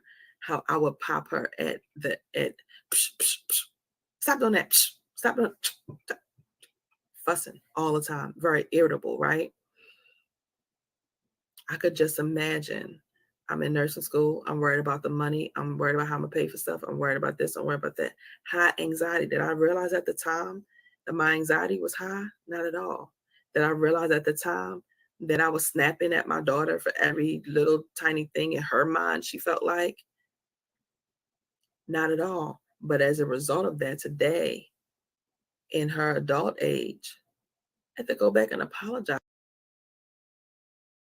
Now she was like joking about it, comparing herself and how I am with the baby girl to this girl, to her, and how I'm more patient because I don't have those same worries and stresses that I had when I had her as a child, newly divorced, going to school, trying to provide. All the foundation is laying on me. All the foundation is laying on you. Don't beat yourself up. what I'm saying to you. Give yourself some grace. I did have to call my daughter and have a conversation with her. I had to apologize for some things that I said and I did to her when she was younger because I wasn't in a good space. That's okay. Give yourself some grace in the midst of the crazy, in the midst of all of this. Don't go into that dark place. This is not about blaming yourself. This is about seeing where you are and getting better. Do you need to go back and have some conversations? I'm sure you do. Do that. Do that. But we're not wallowing, right? We're not wallowing, and we're not holding ourselves hostage to our past. Number 7, feeling afraid as if something awful might happen. Feeling afraid as if something awful might happen. 0 is not at all. 1, not just almost. 1 is several days. 2 is more than half the days. And 3 is nearly every day.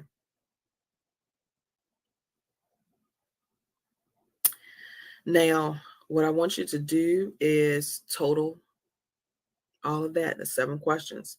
I want you to total all of those. Add your columns up. Add them all up. Total the whole thing. Total your columns. Total your columns. Add it all up. What is your total score? What is your total score? And so this is a guide, again, for you to take to your and share with your doctor. You can just go to you're like, Michelle, I don't have no therapist. I don't have no, You can take it to your primary care physician and let them know, hey, I was watching this live, or I went to a conference, or whatever it is, because I've done several things and I do this in several places. So wherever it is that you're watching, I did this test for anxiety and this was my score. And you can go into a little more detail with your doctor as to why you may have the score that you have. So we're tallying everything up. All right. Your totals are from 0 to 4 is mild anxiety. From 0 to 4 is mild anxiety. That is, oh my gosh.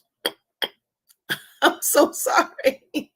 Oh my God, we're alive. I'm telling you, somebody must need this information because the devil is busy. I'm so sorry. But I gotta do it. I'm got an itch back in my ear. Oh my God. The devil is busy. Oh my gosh. Yo, we alive. We alive. I'm sorry. 0 to 4, mild anxiety. If you have mild anxiety, 0 to 4, that is you're in a monitoring phase, and that is be aware. You're kind of on the cusp. Things are bothering you. Whatever it is, you want to communicate. Get some things off of you. Talk to your doctor about this as well. Maybe you need to go and do some walking. Get into some exercise, be able to get some release, do some self-care, right? All of these things help with mild anxiety. You can take care of it at home, right? But don't just sit there, oh, I'm only and so I ain't got to do nothing. No, you don't want it to get worse, right? You don't want it to get worse because it can and it will fairly quickly. Things happen day to day, stuff shifts. And so get yourself in a place. Okay, 5 to 9 is moderate anxiety. 5 to 9 is moderate anxiety. This right here is a level where you want to talk to your doctor for sure. 5 to 9, you want to talk to your doctor for sure. Again, self-care, communication, journaling, right? Getting some things off of you, but acknowledging if you've had some death, grief, traumatic things that might have happened to you, if you have some subconscious strongholds like fear, negative self-talk, those type of things. Therapy is not a bad thing to consider at this point, because you have some things on you that you need to get off. If you don't want to go to therapy, you can go to a trusted friend at this point. You can go to your pastor, but somebody that you trust, that you're able to communicate and get these things off. You have support groups that you're able to join at this point that, will be appropriate. 10 to 14 is moderately severe anxiety. Moderately severe anxiety, 10 to 14. Moderately severe anxiety. This is, you definitely need to talk to your doctor. You should be talking to a therapist at this point. Introduction of psychiatry at this point as well. Moderately severe is, these things are not really optional. You can't just take care of it on your own. Nothing is wrong with you, but you need some help to navigate whatever it is that you're going through. You're not in a good place. And that's just the reality of the situation. You're not in a good place. 10 to 14, you're not in a good place. You've been dealing with this by yourself. You've been suffering in silence for a long time. It's time to get some help. The difference between a psychiatrist and a psychologist is a psychiatrist are the ones who prescribe medications. And so they may prescribe some medication that may help you. A psychologist, a therapist, a counselor, are those people that you're going in for a session, you're talking to about your problems. You see people sitting on the couch on the movies or whatever for an hour. So that is the psychologist. Excuse me. I know when I first started dealing with mental health and nursing some years ago, years far back, I was working at a pediatric hospital and they had these different entities there. And the parents would be so upset because they felt like the psychiatrist, they would call and contact her and she would be like, no, call a therapist, call a psychologist, call, did you talk to so-and-so about this problem? And the parents would be so upset. So I had to explain to them, the psychiatrist is for the medication. They're to make sure that you're on the medication. So if your medication isn't working, that's who you would talk to and give that information to. And they would adjust and monitor that dose to make sure you're at a therapeutic medication range, right? Your psychologist is the person that is, oh my God, my daughter did this today. Oh my God, I'm feeling this kind of way today. Oh my God, I'm feeling overwhelmed. They're the ones that are going to give you the day-to-day suggestions, the day-to-day, again, therapeutic regimen to help you get through and process. They'll tell you, explain to you why you might be feeling the way that you're feeling. They'll go into a little more detail. That's what their hour is for. There's a difference, right? And then there are different types of counselors. And so, we'll be mindful of that. Now, 15 to 21 or anything greater means severe anxiety. 15 to 21 is severe anxiety. I was in the 20s when I was diagnosed. 20s. Going around, going and being and doing, struggling at night with all of these things. I couldn't sleep. I was tired. I would be at work, falling like miserable, not understanding, thinking that it was going to pass, having panic attacks in the morning on the way to work. Every day driving to work, I would see this white blazer. My stepfather drove the white blazer. I would see or hear something that reminded me of my big mama. I'm having these panic attacks driving to work. I would lose spaces of time when I was in here getting ready for work because I'm thinking.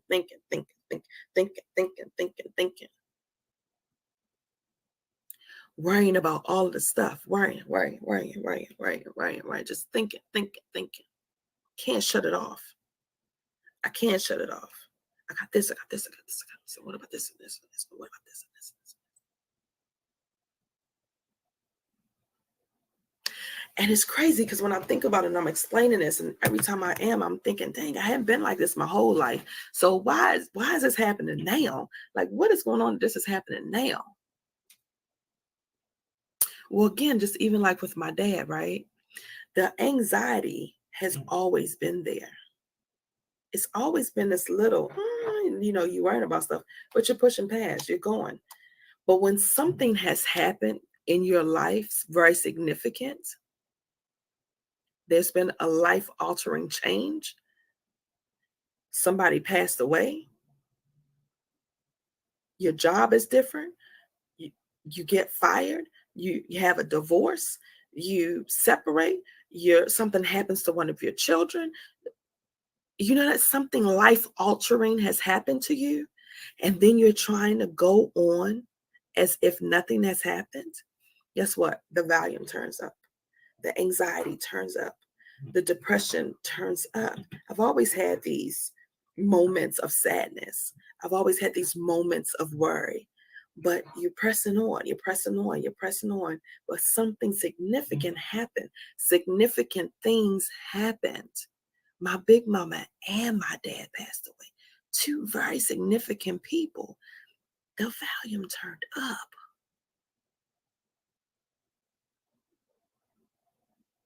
And I was going through trying to act like two significant people hadn't passed in my life.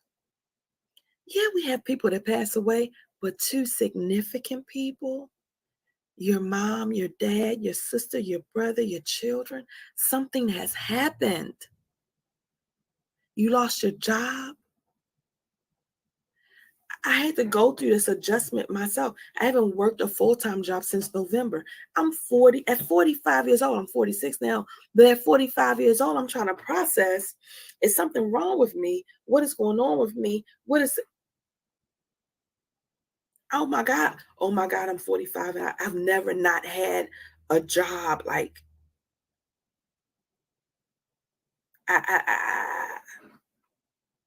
oh my God. How am I going to do this? How am I going to do this? I got this coming up, got this coming up. Navigating in the midst of the crazy. You have significant things that will change. You've had something that has happened, something that's different, very significant. You're going along your life. You've been like this, and then you drop. You're trying to get up and just walk. Like your foot ain't broke. Like you ain't stumped your toe. Like you ain't, like something ain't happened, right?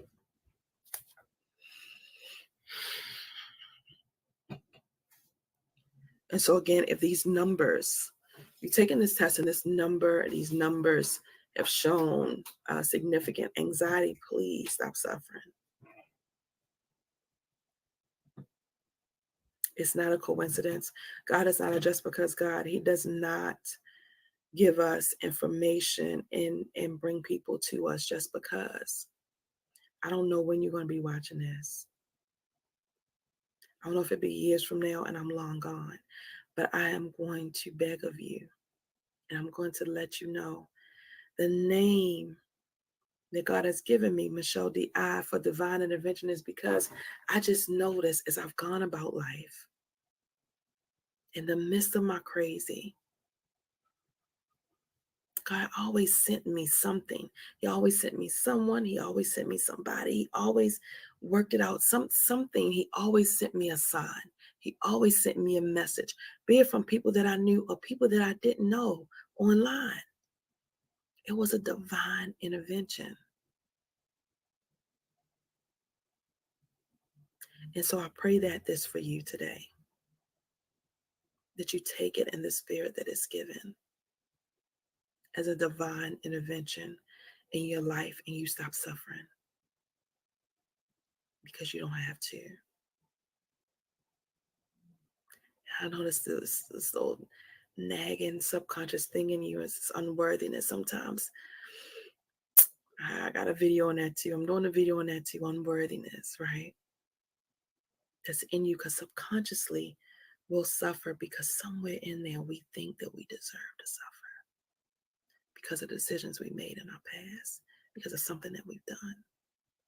And so subconsciously, it's not conscious. You don't know that you're doing it. It's not conscious, honey. It's very subconscious. But how do you know? Because when you try to go and do something about it, you sabotage. You self-sabotage. Or you won't do it. Or you'll think about it and think about it. Even though you know it's something that you need. Even though you know it's something that'll benefit your life. Something's holding you back from it. You're suffering. You don't have to. Break those chains today. On this, Juneteenth Monday. Again, we've been free. You've been free. The significance. You've been free. On this Juneteenth Monday. 2 years. You've been free. We enslaved. We held captive mentally by the subconscious things. You've been free, boo. You have the key. You've been free.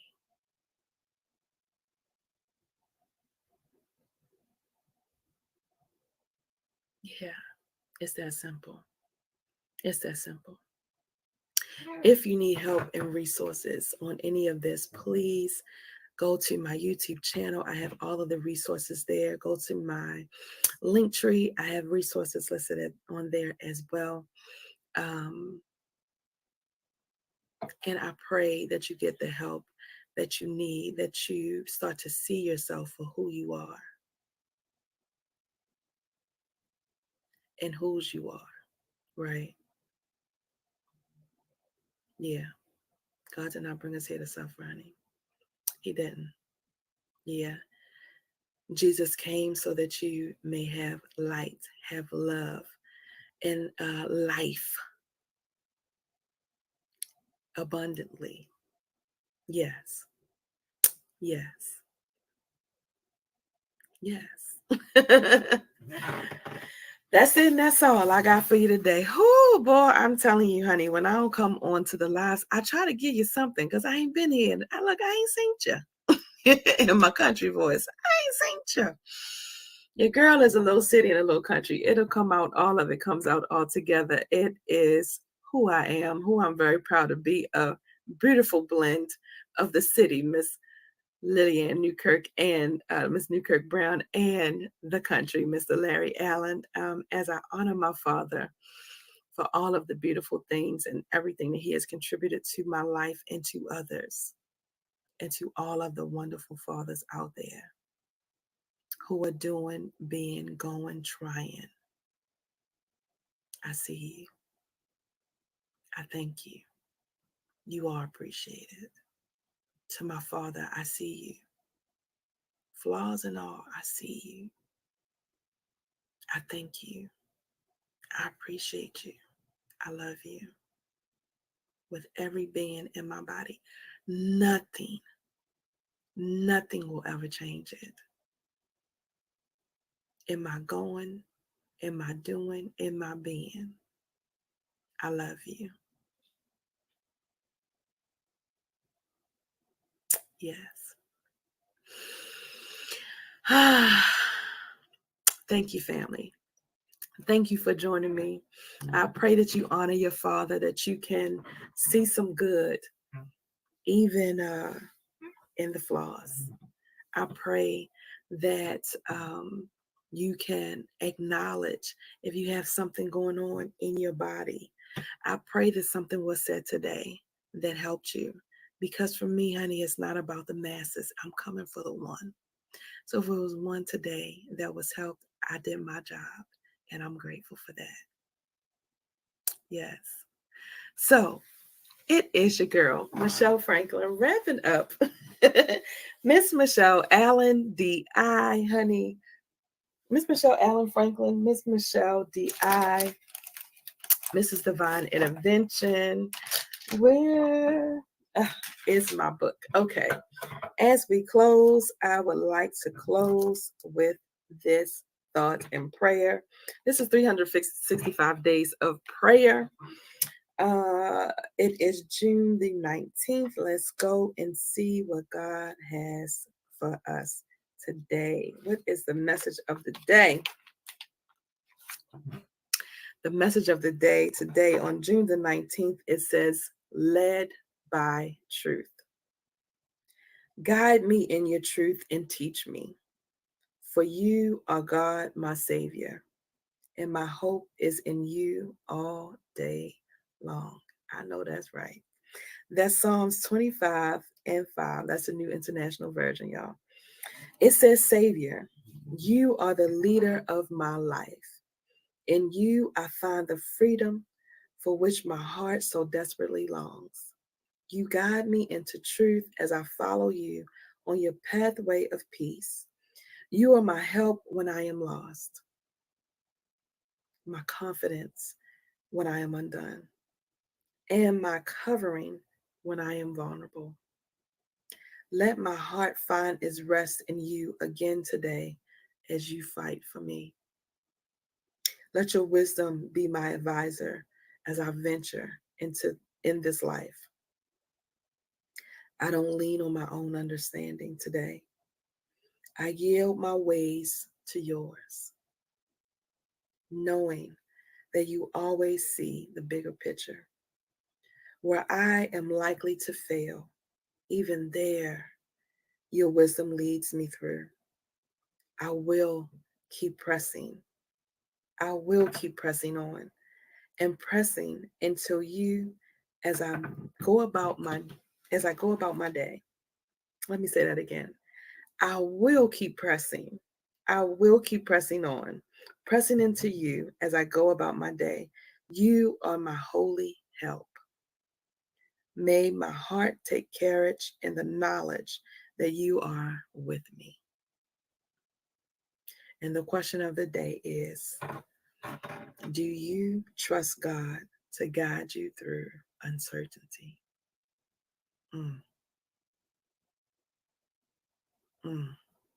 What a question.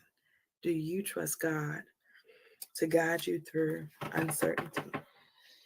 You don't have to be a Christian to be on my channel, honey, but your girl is all faith-based. I am lean and independent. I am in service for a party of one. Yeah. And then you just get to watch.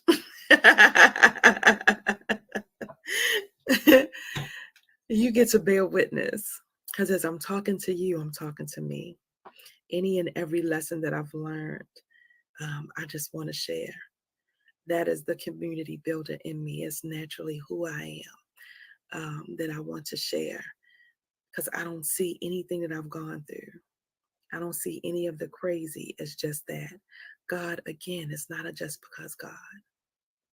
Each and everything that we're going through, as you navigate through the anxiety, as you navigate through the crazy, as you navigate through all the pressures, all of the baggage, right? All of the things that we carry, as you navigate through, understand and know that you are loved. That it's not just because somebody out there needs you. And even though they might not say it, somebody out there appreciates you. You are necessary. Again, if you need any resources for anything dealing with your mental health, please, you can call 988 as well for resources. That is the national mental health line now. Instead of dialing 911 for any mental health situation, any mental health thing that you need, 988 is the national number instead of 911 now for resources, and they can help you with anything in your area. And for additional resources, please check out my YouTube channel. I have done what I've came to do today. I hate to say goodbye, but I got to go. I got things to do today. I got some other things to do. Okay. It's your girl, Michelle Franklin, honey. Miss Michelle Allen, Miss Michelle D.I. again.